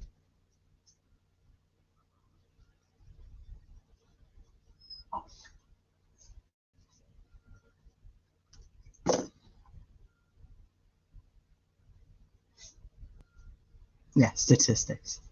But it takes about 10 minutes to walk there. The murders happen fast. True Crime Web staged mannequins in about 2 minutes. But we can agree to disagree. Yeah, I don't want also weight, dead weight. I think there's something to say to that too. But he definitely helped me because I do think that Libby was dragged. At least Libby. I'm almost thinking that Abby might have been carried at this point, but that's all just pure speculation and conjecture. So don't take that for anything yet. It's dark and there's a hill. Call the search off instead of going to get. But he goes back out there. He goes back out there with the fire guy at like 2:30, 3 o'clock in the morning.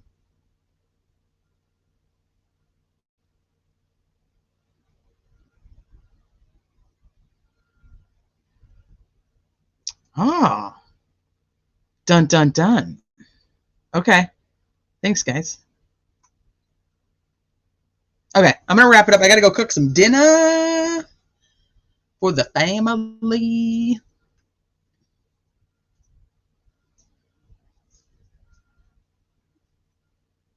What? EW also stated if the girls were there the 13th, he would have seen them. EW. Eric Williams. Okay. There was a ton of ATVs. One of the speculations was that they were the one group of the searchers who actually found the girls was on ATVs.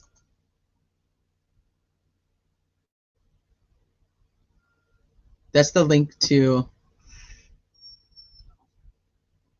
this. But it's not done. So when you guys are looking at it, make sure if you see something that needs to be fixed or updated, or if there's bad info, please tell me so I can fix it. And if I can source it, I'll put it on there. Like I said, it's for you guys too. So just let me know.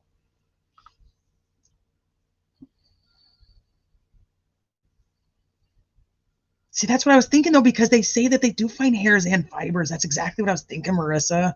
I don't know. All right, you guys are going to get me going down all different paths. Not that I don't do it anyway. But I appreciate each and every one of you guys for being here. I know that, like I always tell you guys, you have 1,000 other places that you guys can spend your time, and yet you choose to spend your time here with me. It's very humbling, and I just can't tell you how much I appreciate each and every one of you. Oh, thanks, Ruckus. I appreciate that. He says on your interview about where he stopped. That was the biggest thing. I think that he figured it out probably later that that's where he stopped at. I don't know if you were listening to that part, because he says on the interview with you that he gets like to right here. And if he just had gone just a little bit further, he thinks he would have run into him. It really is. I know. Oh, thank you very much. You think so? That would be an interesting little turn. Thank you, Jenny. Four Pits, you got any info that you want to share about the stuff that's on there? I would absolutely appreciate it. Obviously, being local there, you know, is part of the Kokomo crew? For real?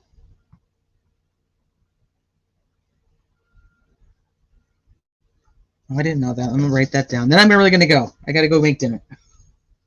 You guys are just such a wealth of knowledge.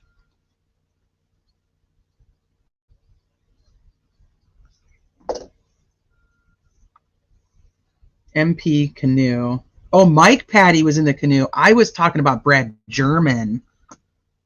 Okay. Oh, okay.